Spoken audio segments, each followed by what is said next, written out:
നമസ്കാരം. മോർണിംഗ് വൈബ്സിലേക്ക് എല്ലാ പ്രേക്ഷകർക്കും സ്വാഗതം. ഒരു നല്ല ദിവസം ആശംസിക്കുകയാണ്. ഞാൻ അശ്വതി, ഞാൻ എൽദോ പോൾ പുതുശ്ശേരി. അപ്പോൾ ഇന്ന് വാർത്തകളുടെ ഒരുപാട് കാഴ്ചകളുണ്ട്. മാത്രമല്ല നിരവധിയായിട്ടുള്ള രാജ്യാന്തര വാർത്തകൾ, ദേശീയ വാർത്തകൾ, സിനിമ, സ്പോർട്സ് എല്ലാം ഉണ്ട്. എല്ലാം കൂടി ഒരു ഫുൾ പാക്ഡ് ആയിട്ടുള്ള ഒരു ബുള്ളറ്റിൻ അല്ലെങ്കിൽ ഒരു 1.5 മണിക്കൂറാണ് ഞങ്ങൾ നിങ്ങളിലേക്ക് എത്തിക്കുന്നത്. ന്യൂസ് 18 ഒപ്പം തുടരുക. അപ്പോൾ ഏറ്റവും പ്രധാനം ഇന്ന് നമ്മൾ നോക്കുന്നത് എന്താണ്, ആ കുട്ടിയെ തിരിച്ചെത്തിക്കുന്ന ദിവസമാണ് എന്നുള്ളതാണ്. കാരണം ഒരു ദിവസം മുഴുവൻ മാധ്യമങ്ങൾ അതിന് പുറകെ പിന്നാലെ നിൽക്കുകയായിരുന്നു. ആ കുട്ടിയെ തിരിച്ചെത്തിക്കുന്നത് വരെ നമ്മൾ ആ വാർത്തയിൽ തന്നെ നിന്നു. അതുകൊണ്ട് തന്നെ നമുക്കത് സന്തോഷമുള്ളത്. ഉറപ്പായിട്ടും ഒരു കുഞ്ഞിനെ കണ്ടെത്താൻ നമുക്ക് എല്ലാവർക്കും ചേർന്ന് കഴിഞ്ഞു എന്നുള്ളത് വലിയ സന്തോഷമാണ്. അപ്പോൾ നമുക്ക് ഇന്ന് വിശാഖപട്ടണത്ത് കേരള പോലീസിന്റെ സംഘം അവിടെ എത്തും, കുട്ടി ഏറ്റുവാങ്ങും. ഒരുപക്ഷെ ഒരു ഫ്ലൈറ്റിൽ പോരുന്നതിനൊക്കെ ആലോചനയുണ്ട്. അതെ, അതിനകത്ത് 2-3 കാര്യങ്ങളുണ്ട്. അതുകൊണ്ട് പ്രേക്ഷകരുടെ മുന്നിലേക്ക് നമ്മൾ 2-3 അതിഥികളെ കൂടി ഈ വിഷയത്തിൽ എത്തിക്കുന്നുണ്ട് ഇന്ന്. കാരണം ആ കുട്ടിയുടെ മാനസികാവസ്ഥ ഇപ്പോഴും ആസമിലേക്ക് തന്നെ പോയാൽ മതി എന്നാണ് കുട്ടി പറയുന്നത്. എനിക്ക് ഇങ്ങോട്ടേക്ക് വരണ്ട എന്നാണ് പറയുന്നത്. പക്ഷെ അച്ഛനും അമ്മയും ഇങ്ങനെ നോക്കിയിരിക്കുകയാണ് എന്നുള്ളതാണ്. അപ്പോൾ ആ മാനസികാവസ്ഥയൊക്കെ ഒന്ന് കൗൺസിലിംഗ് ഒക്കെ കൊടുത്തെങ്കിലും ഇപ്പോഴും എനിക്ക് നാട്ടിൽ പോയാൽ മതി എന്ന് പറഞ്ഞുകൊണ്ടിരിക്കുകയാണ്. അപ്പൊ അത് ഇങ്ങനെ ചിന്തിക്കുന്ന കുട്ടികൾ ഉണ്ടാകും അല്ലെ, വീട്ടിൽ സ്വാഭാവികമായി സംഭവിക്കാവുന്നതാണ് അവിടെയും സംഭവിച്ചത്. അപ്പൊ നമുക്ക് അതിന്റെയൊക്കെ കൂടുതൽ വിശദാംശങ്ങളിലേക്ക് വരാം. അതെ, ഉറപ്പായിട്ടും. ഒപ്പം തന്നെ നമുക്ക് ഈ ഇന്ന് നരേന്ദ്രമോദി പ്രധാനമന്ത്രി അവിടെ യുക്രൈൻ സന്ദർശനം, ഒരു ദിവസത്തെ സന്ദർശനമാണ്. പോളണ്ടിൽ ഇന്നലെ ഉണ്ടായിരുന്നു അദ്ദേഹം. അതിനുശേഷം ഇന്ന് രാവിലെ യുക്രൈനിലേക്ക് പോവുകയാണ്. പിന്നെ വയനാട്ടിലെ വാർത്തകളുണ്ട്. വയനാട്ടിൽ പുനരധിവാസം വേഗത്തിലാക്കാനുള്ള നടപടികൾ സർക്കാർ അതുമായി മുന്നോട്ട് പോകുന്നു എന്നുള്ളതാണ്. എന്തായാലും പുനരധിവാസം പൂർണ്ണമാകുന്നത് വരെ അവരെ ചേർത്ത് നിർത്താൻ തന്നെയാണ് നമ്മൾ എല്ലാവരും കരുതുന്നത്. സർക്കാരും ആ രീതിയിൽ മുന്നോട്ട് പോകുന്നു. ഹേമ കമ്മിറ്റി റിപ്പോർട്ടിന്മേൽ നമ്മൾ ചർച്ച നടന്നുകൊണ്ടിരിക്കുന്നു. കോടതി ഏറ്റവും പ്രധാനപ്പെട്ട ഇടപെടൽ ഇന്നലെ നടത്തി. ഇനി എന്ത് ചെയ്യാനാകും സർക്കാരിനെന്നുള്ള വളരെ പ്രധാനപ്പെട്ട ചോദ്യം ചോദിച്ചു. അതുകൊണ്ട് തന്നെ സർക്കാരിന് ഇനി അനങ്ങാപ്പാറ നയത്തിൽ പോകാൻ പറ്റില്ല. ഒരു കൃത്യമായ നിലപാടെടുത്തേ മതിയാകും. തീർച്ചയായും. അപ്പോൾ അത് മാത്രമല്ല, ഇനിയുണ്ട് സ്പോർട്സിൽ നീരജ് ചോപ്രയ്ക്ക് 2ാം സ്ഥാനമാണ്. ഡയമണ്ട് ലീഗിൽ ലോസ് ഏഞ്ചൽസ് സ്വിറ്റ്സർലൻഡിൽ നടന്ന മത്സരമാണ്. അതുകൊണ്ട് പിന്നെ സന്തോഷ് ട്രോഫിയിലെ വിവരങ്ങളുണ്ട്. അങ്ങനെ കുറെ കാര്യങ്ങൾ വരാൻ പോകുന്നു. ഒപ്പം പിറന്നാൾ ആഘോഷിക്കുന്ന അല്ലെങ്കിൽ നിങ്ങളുടെയൊക്കെ പ്രിയപ്പെട്ട നിമിഷങ്ങൾ ഞങ്ങളുടെ ഒപ്പം ആഘോഷിക്കുന്ന കുറച്ച് ആളുകളെ കൂടെ നമ്മൾ ഇന്ന് പ്രതീക്ഷിക്കുന്നുണ്ട് അല്ലെ. അത് ഒരിക്കൽ കൂടി ഇന്ന് പ്രേക്ഷകരോട് പറയാൻ തോന്നുന്നു. തീർച്ചയായിട്ടും ഈ മോർണിംഗ് വൈബ്സിൽ നിങ്ങൾക്കും പങ്കുചേരാം. നിങ്ങൾക്ക് വിശേഷ ദിവസങ്ങൾ ഉണ്ടെങ്കിൽ ആ ദിവസത്തെ വിശേഷങ്ങൾ നമ്മോടൊപ്പം പങ്കുവെക്കാം. അതിന് നമ്മൾ നമ്മുടെ വാട്സ്ആപ്പ് നമ്പർ സ്ക്രീനിൽ നൽകും. ആ വാട്സ്ആപ്പ് നമ്പറിലേക്ക് നിങ്ങളുടെ പേര്, ഡേറ്റ്, എന്താണ് വിശേഷം എന്നുള്ളത് ഈ ഫോർമാറ്റിൽ special day, name, special day എന്ന് ആദ്യം ടൈപ്പ് ചെയ്യണം. എന്നിട്ട് നിങ്ങളുടെ പേര് എഴുതുക, ഡേറ്റ്, ഫോൺ നമ്പർ. ഇത് ഈ വാട്സ്ആപ്പ് നമ്പറിലേക്ക് 9346975748. അങ്ങനെയാണെങ്കിൽ ഈ ദിവസം ഞങ്ങൾ നിങ്ങളെ ബന്ധപ്പെടും. നമുക്ക് ഒരുമിച്ച് ആ ദിവസം ആ ഒരു മോർണിംഗ് അല്ലെ ഗംഭീരമാക്കാം, തുടക്കമാക്കാം. ഇനി ആർക്കെങ്കിലും സർപ്രൈസ് കൊടുക്കണമെങ്കിൽ അങ്ങനെ നിങ്ങൾക്ക് നിങ്ങളുടെ പ്രിയപ്പെട്ടവർക്ക് സർപ്രൈസ് കൊടുക്കണമെങ്കിൽ നിങ്ങൾക്ക് നേരത്തെ ഞങ്ങളെ അറിയിക്കാം. ഈ കാണുന്ന വാട്സ്ആപ്പ് നമ്പറിലേക്ക് വിവരങ്ങൾ അയച്ചാൽ മതിയാകും. റൈറ്റ്. ഒപ്പം ഇന്ന് അശ്വതി ഒരുപാട് സിനിമകൾ റിലീസ് ചെയ്യാൻ ദിവസമാണ്.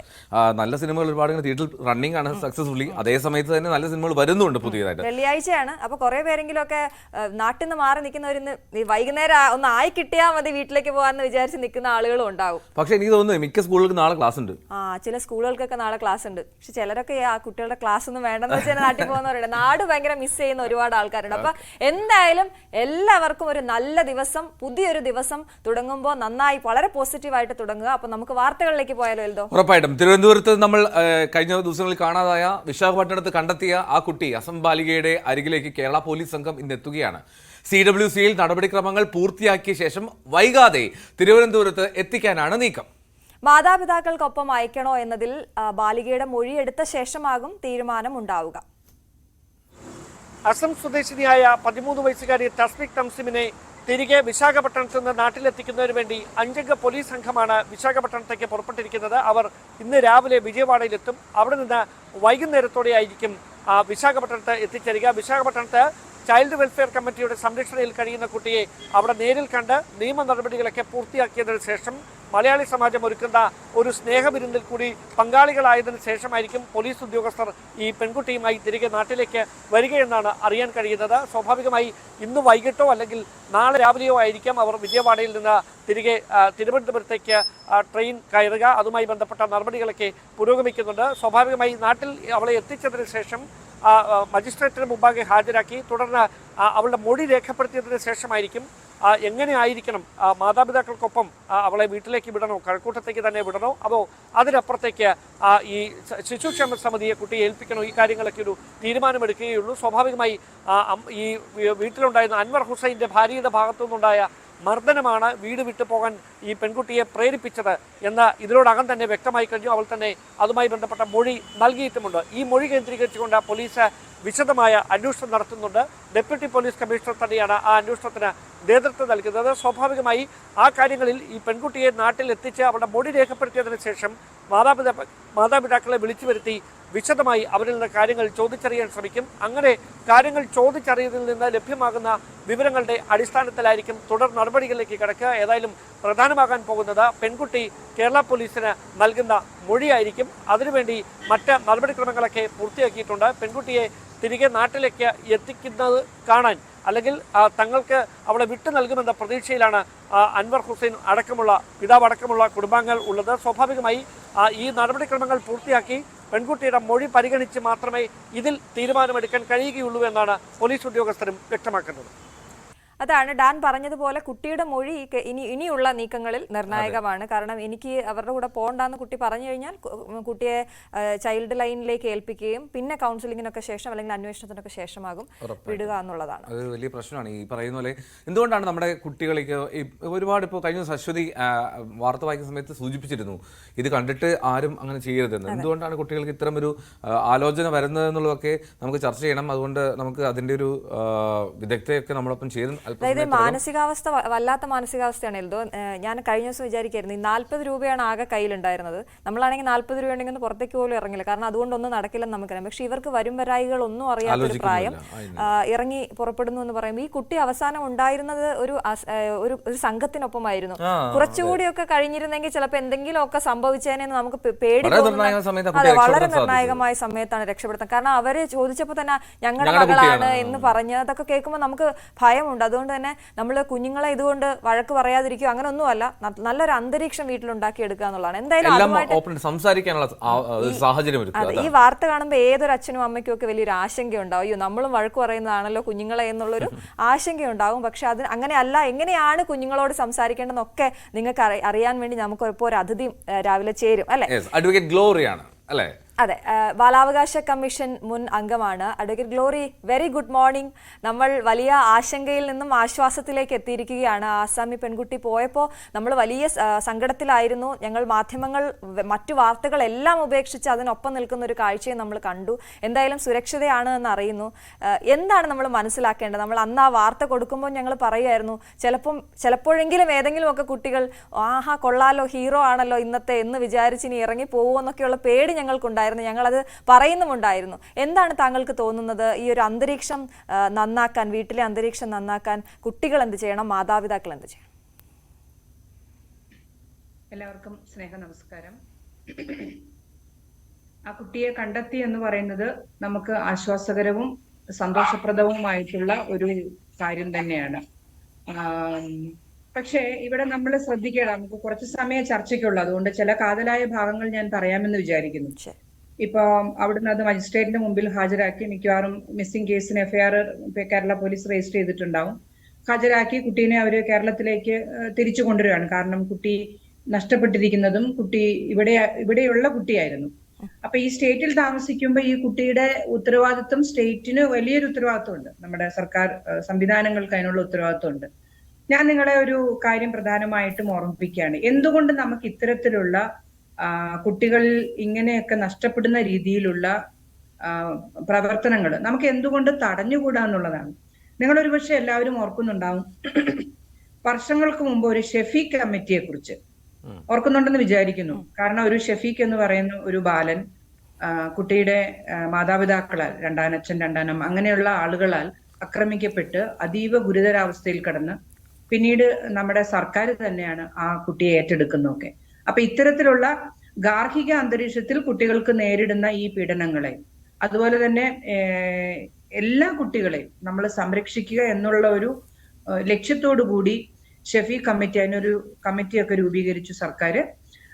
അത് കഴിഞ്ഞ് അതിന്റെ റിപ്പോർട്ട് സമർപ്പിച്ചു. ആ റിപ്പോർട്ടിന്റെ ബേസിൽ ആ പേര് മാറ്റിയിട്ട് ബാലസുരക്ഷ എന്നുള്ളതാണ്. ബാലസുരക്ഷ പ്രോട്ടോകോൾ 2014 ഡിസംബറിൽ തന്നെ സർക്കാരിന് സമർപ്പിച്ചിരിക്കുന്ന ഒരു സംസ്ഥാനമാണ് നമ്മുടേത്. പക്ഷേ അതൊരു കോൾഡ് സ്റ്റോറേജിൽ ഇപ്പോഴും ആണ് എന്ന് എനിക്ക് തോന്നിപ്പോവുകയാണ്. വ്യക്തമായിട്ട് ഞങ്ങളൊക്കെ അന്ന് കമ്മീഷനിൽ ഇരുന്ന ഒരു സമയത്ത് തന്നെ ഇതിനെക്കുറിച്ച് കൂടുതൽ ചർച്ചകൾ നടത്തുകയും വ്യക്തമായിട്ട് നമുക്ക് താഴെ തട്ടിൽ മുതൽ എന്തൊക്കെ ചെയ്യാൻ സാധിക്കും എന്നുള്ളതിനെ കുറിച്ച് വളരെ വിശദമായിട്ടുള്ള ഒരു റിപ്പോർട്ടാണത്. അത് ബാലസുരക്ഷാ പ്രോട്ടോകോൾ എന്ന പേരിലാണ് അത് അറിയപ്പെടുന്നത്. അപ്പൊ അതിനകത്ത് വിവിധ വകുപ്പുകളുടെ സാമൂഹ്യനീതി വകുപ്പ്, വിദ്യാഭ്യാസ വകുപ്പ്, ആരോഗ്യ വകുപ്പ്, ഇവിടെയൊക്കെ ഒരു ഏകോപനം ആവശ്യമാണ്. അതിൽ പ്രധാനമായിട്ട് ഞാൻ ചൂണ്ടിക്കാണിക്കാൻ ഉദ്ദേശിക്കുന്നത് അതിന്റെ ഒരു സെക്കൻഡറി ലൈൻ ഓഫ് പ്രിവെൻഷൻ പറയുന്നുണ്ട്. അതിനകത്ത് പ്രത്യേകമായിട്ടും പറയുന്നത് നമ്മൾ വൾണറബിൾ ആയിട്ടുള്ള ഫാമിലിയെ ഫോക്കസ് ചെയ്തിട്ട് അവിടെയുള്ള അന്തരീക്ഷത്തിൽ ഉള്ള കുട്ടികളെ നമ്മൾ സംരക്ഷണത്തിലേക്ക് കൊണ്ടുവരിക എന്നുള്ളതാണ്. ഈ വൾണറബിൾ എന്ന് ഉദ്ദേശിക്കുമ്പം ഇപ്പൊ ഈ പറഞ്ഞ പോലെ സ്റ്റെപ്പ് ഫാദേഴ്സ് അല്ലെങ്കിൽ സ്റ്റെപ്പ് മദേഴ്സ് ഉള്ള ഫാമിലീസ്, കംപ്ലീറ്റ്ലി ആൽക്കഹോളിക് ആയിട്ടുള്ള അച്ഛൻ അല്ലെങ്കിൽ അങ്ങനെയുള്ള സഹോദരങ്ങളോ അല്ലെങ്കിൽ ബന്ധുക്കളോ ഉള്ള ഫാമിലീസ്, അച്ഛനും അമ്മയും നഷ്ടപ്പെട്ടവര്, സാമ്പത്തികമായി വളരെയധികം പരാധീനതയിലുള്ള ഫാമിലീസ്, മറ്റ് ഇന്റേണൽ കോൺഫ്ലിക്ട്സ് നടക്കുന്ന കുടുംബങ്ങള്. അപ്പൊ ഇത്തരത്തിൽ കുട്ടികൾ മറ്റു കാര്യങ്ങളിലേക്ക്, തെറ്റുകളിലേക്ക് വഴുതി വീഴാൻ സാധ്യതയുണ്ട്. അവർക്ക് സംരക്ഷണം ഉറപ്പാക്കുവാനായിട്ട് അവരെ കൊണ്ട് തന്നെ സാധിക്കാത്ത സാഹചര്യങ്ങളിലൊക്കെ ഒരു വൾണറബിലിറ്റി മാപ്പിംഗ് നടത്തണമെന്നുണ്ട്. അതിന് അംഗൻവാടി വർക്കർ മുതൽ മുകളിലേക്കുള്ള സംവിധാനങ്ങൾ വരെ. അപ്പോൾ ഇപ്പൊ ഈ കാര്യത്തിൽ പഞ്ചായത്തിന് വലിയ റോളുണ്ട്. അപ്പൊ ഇത്തരത്തിലുള്ള ഫാമിലീസിനെ ഇതുവരെയും നമുക്ക് ഐഡന്റിഫൈ ചെയ്യാനായിട്ട്, അന്ന് ആ റിപ്പോർട്ടിൽ എത്രയോ ആയിരക്കണക്കിന് ഫാമിലീസ് ഇത്തരത്തിലുണ്ട്. തിരുവനന്തപുരം ജില്ലയിൽ തന്നെ കൃത്യമായിട്ടുള്ള കണക്കുകൾ മറ്റു ജില്ലകളിലും നടന്നുകൊണ്ടിരിക്കുകയായിരുന്നു. അതൊക്കെയുണ്ട്. പക്ഷെ നമുക്ക് സംവിധാനങ്ങൾ പലതുണ്ടെങ്കിലും അത് എത്രത്തോളം നടപ്പിലാക്കുന്നു എന്നുള്ളതിലാണ് നമുക്ക് വലിയൊരു സങ്കടം നിലനിൽക്കുന്നത്. ഇപ്പൊ ഞാൻ പറഞ്ഞല്ലോ, വളരെ ശക്തമായിട്ടുള്ള വളരെ നല്ല ഒരു കാര്യമാണ് ഈ ബാലസുരക്ഷാ പ്രോട്ടോകോൾ. വിവിധ വകുപ്പുകളുടെ ഏകോപനങ്ങൾ ഇതെല്ലാം ആവശ്യമാണ്. പക്ഷെ അതൊന്നും നടക്കുന്നില്ല. അതൊന്നും ഇല്ലാത്തതിന്റെ ഒരു ഉദാഹരണം കൂടി നമ്മൾ ഈ കേരളം അത്ര മോശമല്ല. കുട്ടികളെ പീഡിപ്പിക്കുന്ന കാര്യത്തില്, കുട്ടികളുടെ സംരക്ഷണത്തിന്റെ കാര്യത്തില് നമ്മള് ഒരുപാട് കാര്യങ്ങളിൽ കേരളം നമ്പർ 1 എന്ന് പറഞ്ഞാലും നമുക്ക് ഈ ഒരു സംരക്ഷണത്തിന്റെ മേഖലയിൽ നമ്മൾ ഒന്നാമതൊന്നും അല്ല. അപ്പൊ അതുകൊണ്ട് തന്നെ വിവിധ വകുപ്പുകളുടെ, വിവിധ സംവിധാനങ്ങളുടെ പരാജയം ഇവിടെ ചൂണ്ടിക്കാണിക്കപ്പെടേണ്ടതുണ്ട്. നമ്മൾ ഒന്നും കൂടെ അലേർട്ട് ആകേണ്ടതുണ്ട്. കാരണം കുഞ്ഞുങ്ങളിപ്പോ ഈ പറഞ്ഞ പോലെ 40 രൂപയും കയ്യിൽ വെച്ചിട്ട് ഈ കുഞ്ഞൊരു ട്രെയിൻ കയറി പോകാന്ന് പറയുമ്പോൾ, കാരണം കുട്ടികളാണ്, അവരുടെ മനസ്സിൽ പെട്ടെന്ന് അവർക്ക് തീരുമാനം എടുക്കാനുള്ള ഒരു കഴിവില്ല. അവരുടെ ഒരു ഡെവലപ്മെന്റൽ സ്റ്റേജിലേക്ക് അവർ വന്നിട്ടില്ല.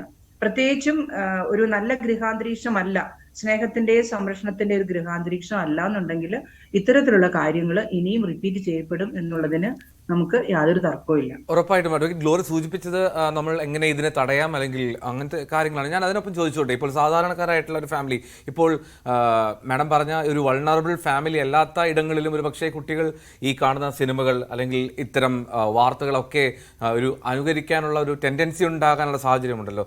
അപ്പോൾ നമ്മൾ മാതാപിതാക്കൾക്ക് നൽകേണ്ട ഒരു മുൻകരുതൽ എന്താണ്? എങ്ങനെയാണ് ഈ കുഞ്ഞുങ്ങളെ, അവരെ നമുക്ക് ശകാരിക്കാതെ വയ്യല്ലോ. ശകാരിക്കുമ്പോൾ ഇപ്പോൾ നേരത്തെ അശ്വതി സൂചിപ്പിച്ചു അതൊരു സാധ്യതയല്ലേ എന്ന്. അപ്പോൾ അത്തരം സാഹചര്യങ്ങളിൽ നമ്മൾ എങ്ങനെ ഈ കുട്ടികളെ കൈകാര്യം ചെയ്യും? ഇതൊരു ആശങ്കയല്ലേ എന്ന് ചിന്തിക്കുന്ന ഒരുപാട് പേരുണ്ട്. അതുകൊണ്ടാണ് അതിനകത്ത് ഇപ്പം ഈ മാതാപിതാക്കളുടെ കാര്യം ചോദിച്ചത് കൊണ്ടാണ് ഈ പാരന്റിങ് എന്ന് പറയുന്നത് ഏറ്റവും അധികം സ്കിൽ ആവശ്യമുള്ള ഒരു മേഖലയായിട്ട് ഇന്ന് വരുന്നില്ലേ? നമുക്ക് എല്ലാവർക്കും അങ്ങനെ തോന്നാറുണ്ട്. കാരണം പൊതുവെ പറയുന്നതാണ്, ഇപ്പോഴത്തെ കുട്ടികൾ നമ്മൾ എങ്ങനെ അവരെ നിയന്ത്രിക്കും, മാതാപിതാക്കൾക്ക് നിയന്ത്രിക്കാൻ പറ്റുന്നില്ല, വീട്ടിലെ കാര്യങ്ങള്, ഒരു ടി-വിയിൽ എന്ത് കാണണമെന്ന് വരെ തീരുമാനിക്കുന്നത്, ഏത് ചാനൽ വെക്കണമെന്ന് തീരുമാനിക്കുന്ന റിമോട്ടിന്റെ കൺട്രോളും മുഴുവനും കുട്ടികളുടെ കയ്യിലാണ്. ആക്ച്വലി ആരാണ് കുട്ടികളെ ഇങ്ങനെ ആക്കുന്നത്? അതിന് പ്രധാനമായിട്ടും ഞാൻ തറപ്പിച്ചു പറയും, അനുഭവത്തിന്റെ വെളിച്ചത്തിലും മറ്റുള്ള ഒബ്സർവേഷനിലും എനിക്കത് പറയാനായിട്ട് സാധിക്കും, മാതാപിതാക്കൾ തന്നെയല്ലേ. അപ്പൊ നമ്മള് ചെറുപ്പം മുതൽ ഗർഭാവസ്ഥ തുടങ്ങി നമ്മൾ കുട്ടികളുടെ വളർച്ചയുടെ ഓരോ ഘട്ടങ്ങളിലും കുഞ്ഞുങ്ങളെ എങ്ങനെ നമുക്ക് ഡയറക്റ്റ് ചെയ്യാം എന്നുള്ളതിന്റെ വ്യക്തമായിട്ടുള്ള ദിശാബോധം പാരന്റ്സിനുണ്ടാവണം. അത് എന്തുകൊണ്ടില്ല എന്ന് ചോദിച്ചു കഴിഞ്ഞാല് സ്വയം അവബോധം ഇല്ലാത്തത് കൊണ്ട് തന്നെയല്ലേ. അപ്പൊ അങ്ങനെ അത്തരത്തിലുള്ള ഒരു കഴിവിലേക്ക് വരാൻ സാധിച്ചിട്ടില്ല എങ്കിൽ നമ്മൾ അത്തരത്തിലുള്ള നല്ല ഒരു അവബോധം പാരന്റ്സിൽ സൃഷ്ടിക്കണം. കാരണം താങ്കൾ പറഞ്ഞത് ശരിയാണ്, നല്ലൊരു അന്തരീക്ഷത്തില് സ്നേഹത്തിന്റെയും പോസിറ്റീവായിട്ടുള്ള ഒരു ശിക്ഷണം, ഞാൻ പറഞ്ഞത് നെഗറ്റീവായിട്ട് അടിച്ച് ഇടിച്ച് അങ്ങനെ ഒരു ഫിസിക്കൽ അബ്യൂസിന്റെ ഒരു അറ്റ്മോസ്ഫിയർ അല്ല, അല്ലാതെയും നല്ല മനോഹരമായിട്ട് തന്നെ കുഞ്ഞുങ്ങളെ വളർത്തിയെടുക്കാനായിട്ട് സാധിക്കും. അപ്പൊ ഒരു പോസിറ്റീവ് ഡിസിപ്ലിന്റെ ഒരു സാഹചര്യത്തില് കുഞ്ഞുങ്ങള് നമ്മൾ വളർത്തുകയാണെങ്കിൽ ഒരിക്കലും കുഞ്ഞുങ്ങൾ ഇങ്ങനെ ഒരു സാഹചര്യത്തിലേക്ക് പോകില്ല. കാരണം എന്തും കുട്ടിയോട് കമ്മ്യൂണിക്കേറ്റ് ചെയ്യാനുള്ള, അതാണ് ഏറ്റവും വലിയൊരു കാര്യം. ഏതെങ്കിലും ഒരു പാരന്റിന്റെ അടുത്ത്, അച്ഛന്റെ അടുത്ത് അല്ലെങ്കിൽ അമ്മയുടെ അടുത്ത് വളരെ ചെറുപ്പം മുതൽ തന്നെ ഏകദേശം ഒരു 18 വയസ്സ് വരെ എല്ലാ കാര്യങ്ങളും തുറന്നു പറയാനും ആ കുട്ടിക്ക് എന്തിനും അപ്രോച്ച് ചെയ്യാനുമുള്ള ഒരു നല്ല അന്തരീക്ഷം മാതാപിതാക്കൾ തന്നെ ക്രിയേറ്റ് ചെയ്യണം. ഞാൻ പല സ്ഥലങ്ങളിലും ക്ലാസ്സുകളൊക്കെ എടുത്ത് ഞാൻ പറയുന്ന ഒരു കാര്യമാണ്, ഇനി മാതാപിതാക്കൾക്ക് അതിന് കഴിയുന്നില്ലേ, അധ്യാപകർക്ക് കഴിയണം. കാരണം മാതാപിതാക്കളിലും അധ്യാപകരിലും ഇല്ലാത്ത ഒരു നന്മയും ഒരു കുട്ടിയിൽ നിന്നും നമ്മൾ പ്രതീക്ഷിക്കേണ്ട കാര്യമില്ല. ബാലാവകാശത്തെക്കുറിച്ച് പറയുമ്പോൾ ഞാൻ ഇടപെട്ട് ചോദിക്കുന്നത്, നമുക്ക് പ്രധാനപ്പെട്ട, താങ്കൾ പറഞ്ഞ പോലെ സമയപരിമിതി ഉള്ളതുകൊണ്ട് തന്നെ പ്രധാനപ്പെട്ട കാര്യങ്ങൾ പ്രേക്ഷകർക്ക് സംശയം ഉള്ളതുകൊണ്ട് തന്നെ ചോദിക്കുന്നത്, ഈ കുട്ടികളെ തനിച്ചാക്കി പോകുന്നത്, അത് മാതാപിതാക്കൾക്ക് പല സമയത്തും അങ്ങനെ പോകേണ്ടി വരുന്നു എന്നുള്ളതാണ്. രണ്ടുപേരും ജോലി ചെയ്യുന്ന അവസ്ഥ, കുഞ്ഞുങ്ങളെ നോക്കാൻ ആളില്ലാതെ വരുന്നു, അവരെ സേഫ് ആക്കാൻ വേണ്ടി ചിലപ്പോൾ ഒന്ന് ലോക്ക് ചെയ്ത് വരെ പോകേണ്ട അച്ഛനമ്മമാരുള്ള നാടാണ് നമ്മുടേത്. അങ്ങനെയാണ് നമ്മുടെ ഫാസ്റ്റ് ലൈഫ് പൊക്കോണ്ടിരിക്കുന്നത്. ഇവിടെയും സംഭവിച്ചത് എന്താണെന്ന് നമുക്ക് കൃത്യമായി അറിയില്ല എങ്കിൽ പോലും ആ കുട്ടി, ആ സമയത്ത് ആ കുട്ടിയും അനിയത്തിയും മാത്രമാണ് വീട്ടിലുണ്ടായിരുന്നത്. ആ ഒരു അരക്ഷിതാവസ്ഥ നമ്മുടെ കുഞ്ഞുങ്ങൾക്ക് കൂടുന്നുണ്ടെന്ന് താങ്കൾക്ക് തോന്നുന്നുണ്ടോ? തീർച്ചയായിട്ടും ഉണ്ട്. അതാണ് ഞാൻ പറഞ്ഞത്. ഇപ്പം ശരിയാണ്, അച്ഛനും അമ്മയ്ക്കും ജോലിക്ക് പോകേണ്ട സാഹചര്യങ്ങളാണ്. അതിപ്പോ ഒരു പഞ്ചായത്ത് അടിസ്ഥാനത്തിൽ അല്ലെങ്കിൽ വാർഡിന്റെ അടിസ്ഥാനത്തിലൊക്കെ ഇത്തരത്തില് കുഞ്ഞുങ്ങൾ സ്കൂളിൽ പോകുന്ന ഒരു പ്രായം വരെ, അല്ലെങ്കിൽ നഴ്സറിയിൽ പോകുന്ന പ്രായം വരെ നമ്മൾ കുഞ്ഞുങ്ങളെ സുരക്ഷിതമായിട്ട് ഏൽപ്പിച്ചു പോകാനുള്ള സാഹചര്യങ്ങൾ സ്റ്റേറ്റ് തന്നെ അത് പ്രിപ്പയർ ചെയ്യേണ്ടത് തന്നെയാണ്. പിന്നെ ഇത്തരത്തിൽ ഈ സംഭവിച്ച, ഞാൻ പറഞ്ഞല്ലോ, ഈ കുട്ടിക്ക് ഒരു നല്ല അറ്റ്മോസ്ഫിയർ ആ വീട്ടിലുണ്ടായിരുന്നുവെങ്കിൽ ഒരു കാരണവശാലും ഈ കുട്ടി പുറം വിട്ടു പോവില്ല. കാരണം അത്യാവശ്യം എന്ന് പറഞ്ഞാൽ തീരെ ചെറിയ കുട്ടിയല്ല. അപ്പൊ ഈ ഒരു പ്രായത്തിലുള്ള കുട്ടികൾ എന്ന് പറഞ്ഞാൽ, അപ്പൊ ആ കുട്ടിക്ക് ആ സ്വന്തം വീട്ടിലൊരു അരക്ഷിതാവസ്ഥ തോന്നിയിട്ടുണ്ടാവണം ഏതെങ്കിലും തരത്തിൽ. അതിപ്പോ ആ കുട്ടിയെ കൗൺസിൽ ചെയ്തിട്ട് നമ്മൾക്കത് ഏതെല്ലാം തരത്തിലാണ് ആ കുഞ്ഞ് ആ വീട്ടിൽ നിന്നും ഒരു, എന്താ പറയാ, തനിക്കൊരു വിഭിന്നമായിട്ടുള്ളൊരു ആളായിട്ട് തോന്നിയിട്ടുണ്ടാവും, അപരിചിതയായിട്ട് ആ വീട്ടിൽ തന്നെ തോന്നിയിട്ടുണ്ടാവും, തന്നെ ആരും ഗവനിക്കുന്നില്ല എന്നുള്ളൊരു നിരീക്ഷണം ആ കുട്ടിക്ക് താനേ ഉണ്ടായിട്ടുണ്ടാവാം. അപ്പൊ അതാണ് പറയുന്നത്, കുട്ടികളുമായിട്ടുള്ളൊരു കണക്ട് എപ്പോഴും ഉണ്ടെങ്കിൽ തന്നെ, ഇപ്പൊ നമ്മളൊന്ന് കുറച്ചു നേരത്തേക്കൊന്ന് മാറിപ്പോയാലും കുട്ടികൾ ഉത്തരവാദിത്വം ഉള്ളവരായിട്ട് വരില്ലേ. ഇനി കുട്ടികൾക്ക് നമ്മൾ പറഞ്ഞു കൊടുക്കണം, ഏതെങ്കിലും തരത്തിലുള്ള അരക്ഷിതാവസ്ഥ നമുക്കുണ്ടാകുകയാണെങ്കിൽ നമുക്കിപ്പോ എപ്പോഴും അപ്രോച്ച് ചെയ്യാൻ പറ്റുന്ന ഒരു സംവിധാനമാണ് ചൈൽഡ് ലൈൻ. 1098 വിളിക്കുക എന്നുള്ള ഒരു സംവിധാനം. ഏതെങ്കിലും തരത്തിലുള്ള ഭീകരമായിട്ടുള്ള അക്രമങ്ങൾ നേരിടുന്ന സാഹചര്യങ്ങൾ, താൻ ഒരിക്കലും സുരക്ഷിതമല്ല എന്ന് തോന്നുന്ന സാഹചര്യങ്ങളിൽ നമ്മൾക്ക് അപ്രോച്ചബിൾ ആയിട്ട് ഇത്തരത്തിലുള്ള സംവിധാനങ്ങൾ 1098 നമ്മളിപ്പോ ഒരുപാട് പേർക്ക് ബോധവൽക്കരണത്തിനായിട്ട് പലയിടത്തും നമ്മൾ ഈ നമ്പറുകൾ കാണുന്നു, നമ്മുടെ കുഞ്ഞുങ്ങൾ തന്നെ കാണുന്നുണ്ട്. അപ്പോൾ ഇതിന്റെ ഒരു നടപടി എങ്ങനെയാണ് മാം? ഒരു കുഞ്ഞ് 1098 വിളിച്ച് എനിക്ക് പരാതിയുണ്ട് എന്ന് പറയുകയാണെന്ന് വിചാരിച്ചു, ബാക്കിയുള്ള നടപടിക്രമങ്ങൾ ഏത് രീതിയിലായിരിക്കും? അതൊരു സെൻട്രലൈസ്ഡ് ഫോൺ, അത് ചൈൽഡ് ലൈൻ്റെ നമ്പറാണ്, ഓൾ നേഷൻ വൈഡ് ആയിട്ടുള്ള നമ്പറാണത്. അപ്പൊ അതിന്റെ ഓരോ സെന്റേഴ്സിലേക്ക് ആ നമ്പർ പോയിട്ട് അത് ഏത് ഭാഗത്തേക്കാണോ അല്ലെങ്കിൽ ഏത് ജില്ലയിലേക്കാണോ അവിടേക്കാണ് ഇത് ഇമ്മീഡിയറ്റ്ലി കണക്ട് ചെയ്യും. അപ്പോൾ തന്നെ അവിടെ നിന്ന് ഇപ്പൊ ജില്ലാ അടിസ്ഥാനത്തിലുള്ള ചൈൽഡ് ലൈൻ്റെ സെന്റേഴ്സിൽ നിന്ന് ആ വീട്ടിലേക്ക് ആളുകൾ വരും, അല്ലെങ്കിൽ അവർ പെട്ടെന്ന് പ്രൊആക്റ്റീവ് ആവും. അവർക്കിപ്പോ പെട്ടെന്ന് അതിനകത്തൊരു ഭീകരതയോ അല്ലെങ്കിൽ എമർജന്റ് ആയിട്ട് ഇടപെടേണ്ട ഒരു വിഷയമാണെന്ന് തോന്നുകയാണെങ്കിൽ അവർ നിയറസ്റ്റ് ആയിട്ടുള്ള, അത് ലൊക്കേറ്റ് ചെയ്തിട്ട് നിയറസ്റ്റ് ആയിട്ടുള്ള പോലീസ് സ്റ്റേഷനിലേക്ക് അവർ വിവരം കൊടുക്കും. അപ്പൊ അവര് തന്നെ ആ സ്പോട്ടിൽ ഓടിയെത്തുന്ന എത്രയോ സന്ദർഭങ്ങൾ നമുക്ക് ചുറ്റും നടന്നിട്ടുണ്ട്.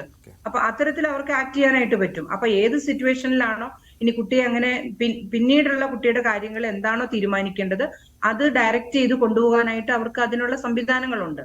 അപ്പൊ അതാണ് നമുക്ക് ഏറ്റവും മെച്ചമായിട്ട് നമ്മൾ കാണേണ്ട ഒരു വസ്തുത. റൈറ്റ്. അഡ്വക്കേറ്റ് ഗ്ലോറി ജോർജ് ആണ് നമ്മോടൊപ്പം സംസാരിച്ചത്. Thank you so much ma'am.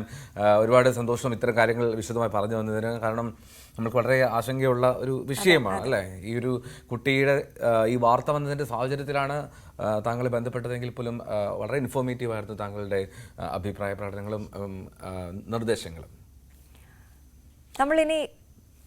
നമ്മളിനി പോകുന്നത് ഇതുമായി ബന്ധപ്പെട്ട ഒരാളിലേക്ക് തന്നെയാണ് അതിഥിയായി പോകുന്നത്. അതെ, ഈ ഏറ്റവും നിർണായകമായത് അവരുടെ ഇടപെടൽ തന്നെയായിരുന്നു. ആദ്യത്തേത് ബബിതയുടേത്, രണ്ടാമത്തേത് അവരുടേത്. അതായത് കുട്ടി അവിടെ ട്രെയിനിലുണ്ട് എന്നൊരു സംശയം വരികയും മലയാളി അസോസിയേഷനെ വിളിച്ചറിയിക്കുകയും ചെയ്തപ്പോൾ മലയാളി അസോസിയേഷനെ ആളുകളാണ് ഈ ട്രെയിനിൽ, അതെ, സ്റ്റേഷനിൽ പോയി ട്രെയിനിനുള്ളിൽ കിടന്നുറങ്ങിയ കുട്ടിയെ കണ്ടെത്തിയത്. അപ്പോൾ അത് വളരെ നിർണായകമായിട്ടുള്ള ഒരു മൊമെന്റ് ആയിരുന്നു നമ്മളെ സംബന്ധിച്ചിടത്തോളം കൂടി. കാരണം അത്രയും നേരം നമ്മൾ ആ വാർത്തയിൽ നിൽക്കുമായിരുന്നു. ആ സമയത്ത് ആ കുട്ടിയെ കണ്ടെത്താൻ കാണിച്ച, അല്ലെങ്കിൽ നമുക്കൊപ്പം ഒപ്പം നിൽക്കാൻ അവർ കാണിച്ചൊരു മനസ്സ് അത് വളരെ വലുതാണ്. സുരക്ഷിതമായി ഇപ്പോൾ ആ കുട്ടി അവിടെ ഇരിക്കുന്നുണ്ടെങ്കിൽ നിർണായകമായ പങ്ക് അവരും വഹിച്ചിട്ടുണ്ട് എന്നുള്ളതാണ്. ഈ വിശാഖപട്ടണത്തെ മലയാളി സമാജം അസോസിയേഷനാണ് അതിന്റെ ഏറ്റവും പ്രധാനപ്പെട്ട കാര്യം. അതിനു മുമ്പ് നമ്മളെ സ്ഥിരം ഗുഡ് മോർണിംഗ് അയക്കുന്ന സുനിമോള് ഗുഡ് മോർണിംഗ് പറഞ്ഞിട്ടുണ്ട്, അത് നടപ്പിലാക്കണമെന്ന് പറയാം. എനിക്കൊന്നും ഷെഫി കമ്മിറ്റി റിപ്പോർട്ടിനെ പറ്റി സൂചിപ്പിച്ചുകൊണ്ടാണെന്ന് തോന്നുന്നു. നമ്മളൊക്കെ ഭയങ്കരമായിട്ട് വേദനിപ്പിച്ചൊരു, ഇപ്പം മാം പറഞ്ഞപ്പോൾ നമുക്ക് പെട്ടെന്ന് ആ ഒരു സംഭവത്തിലേക്ക് നമ്മൾ പോയി. ഷഫീഖിന്റെ ആ മുഖം നമുക്ക് മറക്കാനാകില്ല. എത്രത്തോളം പൊള്ളി, ചട്ടുകം കൊണ്ട് പൊള്ളിച്ച പാടുകൾ, എന്തോ ദുരിതമായിരുന്നു ആ കുഞ്ഞ് അനുഭവിച്ചത് എന്നുള്ളതാണ്. അപ്പോൾ അതിനുശേഷവും അതുപോലത്തെ വാർത്തകൾ നിരവധി വന്നെങ്കിലും ഷഫീഖിന്റെ മുഖം ഇങ്ങനെ മായാതെ നിൽക്കുകയാണ് മനസ്സിൽ. അപ്പോൾ ഇനിയും അങ്ങനെ ഉണ്ടാകാതിരിക്കട്ടെ. നിരവധി കുഞ്ഞുങ്ങൾക്ക് അത്തരത്തിലുള്ള ബുദ്ധിമുട്ടുകൾ ഉണ്ടാകുന്നുണ്ട്. ഇപ്പോൾ ഉള്ള കാലഘട്ടത്തിൽ സ്വന്തം കുഞ്ഞുങ്ങളെ നോക്കാതെ അല്ലെ സ്വന്തം തീരുമാനങ്ങൾക്കായി മുന്നോട്ട് പോകുന്ന നിരവധി മാതാപിതാക്കളെ നമ്മൾ കാണാറുണ്ട്. അതുകൊണ്ട് തന്നെ ഈ സ്റ്റെപ്പ് ഫാദർ, സ്റ്റെപ്പ് മദർ എന്നൊക്കെയുള്ള കാര്യങ്ങൾ കൂടി വരുന്നു എന്തോ എനിക്ക് തോന്നിയിട്ടുണ്ട്. പലപ്പോഴും നമ്മൾ പല വാർത്തകളും ക്രൈം വാർത്തകളും വരുമ്പോൾ അത് പരിശോധിച്ച് വരുമ്പോൾ ഈ വാർത്തയിലാണെങ്കിൽ പോലും അങ്ങനെ ഒരു സംഭവം വന്നിരുന്നു ഇടയ്ക്ക്. അമ്മ രണ്ടാനമ്മയാണോ എന്നൊക്കെയുള്ള ചർച്ചകളോ അല്ലെങ്കിൽ ആ രീതിയിലുള്ള അന്വേഷണമൊക്കെ വന്നു. ഇന്നിപ്പോൾ എന്തായാലും കുട്ടി സേഫ് ആണെന്ന് പറയുമ്പോൾ കുട്ടി സേഫായി അമ്മയ്ക്കോ അച്ഛനോ ഏൽപ്പിക്കോ അല്ല ചെയ്യുന്നത്. ആ കുട്ടിയുടെ മാനസികാവസ്ഥ പരിശോധിച്ച ശേഷം ആ കുട്ടിയുടെ മൊഴി അനുസരിച്ച് എന്താണ് അവിടെ പ്രശ്നം. ഇപ്പം നേരത്തെ അഡ്വക്കേറ്റ് ഗ്ലോറിയൊക്കെ പറഞ്ഞതുപോലെ എന്താണ് ആ കുട്ടിക്ക് അവിടെ ഉള്ള അരക്ഷിതാവസ്ഥ എന്നത് കൃത്യമായി മനസ്സിലാക്കിയ ശേഷം അത് പരിഹരിച്ചതിന് ശേഷം മാത്രമായിരിക്കും മാതാപിതാക്കളിലേക്ക് എത്തുക. എനിക്ക് തോന്നുന്നു അദ്ദേഹത്തിലേക്ക് നമുക്ക് വരാം, മറ്റ് വാർത്തകളിലേക്ക് കൂടി പോകാൻ തോന്നുന്നു അല്ലെ? ഉറപ്പായിട്ടും നമ്മൾ ഈ മലയാളി സമാജം അവിടെ വിശാഖപട്ടണത്തെ അവര് നമ്മളൊപ്പം ചേരും. NN പിള്ള നമുക്കൊപ്പം ചേരും. അദ്ദേഹമാണ് അതിന് നേതൃത്വം നൽകിയത്. അതുകൊണ്ട് തന്നെ അദ്ദേഹത്തെ നമ്മൾ ശ്രമിക്കുകയാണ്. ഈ സമയത്ത് അവർക്കൊരു നന്ദി കൂടി നമ്മൾ പറയണം. ആ നന്ദി പറയുക എന്നുള്ളത് ഈ നമ്മുടെ നാടിൻ്റെയും കൂടെ ഒരു ഇതാണ്. മലയാളികൾ എവിടെയുണ്ട്, എവിടെ ചെന്നാലും മലയാളി ഉണ്ട് എന്ന് പറയുന്നത് ഒരിക്കൽ കൂടി പറയണം. പല സമയത്തും നമ്മൾ അഭിമാനിക്കുന്ന സമയങ്ങളുണ്ട്. അതുകൊണ്ട് തന്നെ ഈ വിശാഖപട്ടണത്തുണ്ടായിരുന്ന മലയാളി അസോസിയേഷൻ ആ പ്രതിനിധികൾ, അവരെ നമുക്ക് അംഗീകരിക്കാതിരിക്കാൻ അല്ലെങ്കിൽ അഭിനന്ദിക്കാതിരിക്കാനാകാത്ത സമയമാണ്. ഉറപ്പായും ആ കുട്ടിയെ കാത്തിരിക്കുകയാണ് നമ്മൾ. കേരളത്തിലേക്ക് വീണ്ടും ആ കുഞ്ഞ് മടങ്ങിയെത്തും ഉടൻ തന്നെ. അപ്പോൾ നമ്മുടെ പോലീസ് സംഘം അവിടെ എത്തിയിട്ടുണ്ട്. കഴക്കൂട്ടത്തു നിന്നുള്ള പോലീസ് സംഘമാണ് വിശാഖപട്ടണത്തുള്ളത്. അവർ കുഞ്ഞിനെ കൊണ്ടുവരും. ഇപ്പോൾ നിലവിൽ RPFന്റെ സംരക്ഷണയിലാണ് അവൾ ഉള്ളത് എന്നാണ് മനസ്സിലാക്കാൻ കഴിയുന്നത്. ആദ്യ ദിവസങ്ങളിൽ നമ്മൾ ഒരുപാട് തെരഞ്ഞു. പിന്നീട് ഏതാണ്ട് 37 മണിക്കൂർ അല്ലേ, 37 മണിക്കൂറിലാണ് കുഞ്ഞിനെ നമ്മൾ കണ്ടെത്തുന്നത്. അതിൽ നമ്മൾ എന്ന് പറയാനുള്ള കാരണം പ്രധാനമായും ഈ പറയുന്ന നമ്മൾ മലയാളികളുടെ ഒരു കൂട്ടായ്മയിലാണ് ആ കണ്ടെത്തലുണ്ടായത് എന്നുള്ളതാണ് ഏറ്റവും സന്തോഷകരമായിട്ടുള്ള കാര്യം. അതുകൊണ്ട് തന്നെയാണ് നമ്മൾ എന്നുള്ള പ്രയോഗം. അപ്പോൾ ആ കുഞ്ഞിനെ കണ്ടെത്തി, കുഞ്ഞിന് ഭക്ഷണം നൽകി, വെള്ളം നൽകി, അങ്ങനെ അവളെ സംരക്ഷിച്ചു. അതിനുശേഷം ഇപ്പോൾ തിരികെ നാട്ടിലേക്ക് കൊണ്ടുവരാൻ പോവുകയാണ്. എന്നാൽ നമുക്ക് അവരിലേക്ക് എത്താൻ കഴിയുമെന്ന് പ്രതീക്ഷിക്കുന്ന മോർണിംഗ് വൈസിൽ തന്നെ നമ്മൾ ഇനി മറ്റു ചില വാർത്തകൾ കൂടി പരിശോധിച്ച ശേഷം അതിലേക്ക് വരാം. അത് മറ്റൊന്നുമല്ല, ഈ വയനാട്ടിലെ ദുരന്തം അത് നമുക്കിപ്പോഴും ഉൾക്കൊള്ളാനും അതിനെ അതിജീവിച്ച് വരാനും കഴിഞ്ഞിട്ടില്ല. ഇനിയും നമ്മൾ അത് പുനരധിവാസം നടപ്പാക്കേണ്ടിയിരിക്കുന്നു അല്ലേ? ആ ദുരന്തബാധിതരുടെ താൽക്കാലിക പുനരധിവാസം ഊർജിതമാക്കിയിട്ടുണ്ട്. ഈ മാസം 13-ന് ശേഷം മൃതദേഹങ്ങളോ ശരീരാവശിഷ്ടങ്ങളോ ലഭിക്കാത്തതിനാൽ തെരച്ചിൽ ഭാഗികമായി നടക്കുന്നുള്ളൂ. ഉരുൾപൊട്ടലിന്റെ കാരണം പഠിക്കാൻ വിദഗ്ധ സംഘം എത്തുമെന്ന വിവരങ്ങളുമുണ്ട്. എന്തായാലും ഈ തെരച്ചിൽ അവസാനിപ്പിച്ചിട്ടില്ല. പക്ഷേ ഈ കഴിഞ്ഞ ദിവസങ്ങളിലൊന്നും ശരീരഭാഗങ്ങളോ മൃതദേഹങ്ങളോ ഒന്നും കിട്ടിയിട്ടില്ല എന്നുള്ളതാണ് എൽദോ. അതുകൊണ്ട് തന്നെ ഈ തെരച്ചിൽ വളരെ ചെറിയ തോതിൽ മാത്രമാണ് നടക്കുന്നത്. ഇനി നമുക്ക് മുന്നിലുള്ളത് പുനരധിവാസം, അതിജീവിച്ചവരെ മുന്നോട്ട് കൊണ്ടുപോവുക എന്നുള്ളത് തന്നെയാണ്. ഏറ്റവും പ്രധാനപ്പെട്ട 119 പേരെ ഇനിയും കണ്ടെത്താൻ ഉണ്ടെന്ന് തോന്നുന്നു. അതാണ് ഏറ്റവും സങ്കടകരമായിട്ടുള്ള കാര്യം. ഇനി ഇതുപോലെ ഈ വയനാടിന് വേണ്ടി കൈകോർക്കുന്നുണ്ട് നമ്മൾ നാടൊന്നാകെ. വയനാടിനെ കൈകോർക്കുകയാണ്. ദുരന്തബാധിതർക്ക് വീട് നിർമ്മിച്ച് നൽകുന്നതിലേക്ക് പണം കണ്ടെത്താൻ സ്നേഹസദ്യ വിളമ്പുകയാണ് DYFI. പാലക്കാട് ഞാങ്ങാട്ടേരി മാട്ടായ നോർത്ത് യൂണിറ്റിന്റെ നേതൃത്വത്തിൽ സത്കാരങ്ങളിലെ കാറ്ററിംഗ് ഏറ്റെടുത്തുകൊണ്ടാണ് ധനസമാഹരണം നടത്തുന്നത്. വയനാടിന് കൈത്താങ്ങാകാൻ വ്യത്യസ്ത ശ്രമങ്ങളാണ് നടക്കുന്നത്. ഡിവൈഎഫ്ഐയുടെ നേതൃത്വത്തിൽ 25 വീടുകൾ നിർമ്മിക്കാനും പദ്ധതിയുണ്ട്. ആക്രി ചലഞ്ച്, ചായക്കട, ഗാനമേള, കാർഷിക ജോലികൾ, ചുമട്ടുതൊഴിൽ തുടങ്ങിയ മാർഗങ്ങളിലൂടെയാണ് ധനസമാഹരണം ലക്ഷ്യമിടുന്നത്. എന്നാൽ ഇതിൽ നിന്നെല്ലാം വ്യത്യസ്തമായ ഒരു പ്രവർത്തനമാണ് ഡിവൈഎഫ്ഐ ഞാങ്ങാട്ടേരി മാട്ടായ നോർത്ത് യൂണിറ്റ് ഏറ്റെടുത്തത്. വിവാഹം പോലെയുള്ള വലിയ സത്കാരങ്ങളിൽ ഭക്ഷണം വിളമ്പി ലഭിക്കുന്ന വേതനം വയനാട് ദുരിതാശ്വാസ പ്രവർത്തനങ്ങൾക്ക് വിനിയോഗിക്കും. DYFI Njangattiri west unit secretary അരുണിന്റെയും അഖിലയുടെയും വിവാഹവേദിയാണ് വ്യത്യസ്തമായ ഒരു അതിജീവന വയനാട് ഫണ്ട് പ്രവർത്തനത്തിന് സാക്ഷ്യം വഹിച്ചത്. റീബിൽഡ് വയനാട് എന്ന DYFIയുടെ മുദ്രാവാക്യം ഉയർത്തിക്കൊണ്ട് DYFI മാട്ടായ നോർത്തിൻ്റെ യൂണിറ്റിൻ്റെ നേതൃത്വത്തിലാണ് നിലവിൽ ഇപ്പോൾ ഈ തരത്തിലുള്ള ഒരു കാറ്ററിംഗ് സർവീസ് ഏറ്റെടുത്തിട്ടുള്ളത്.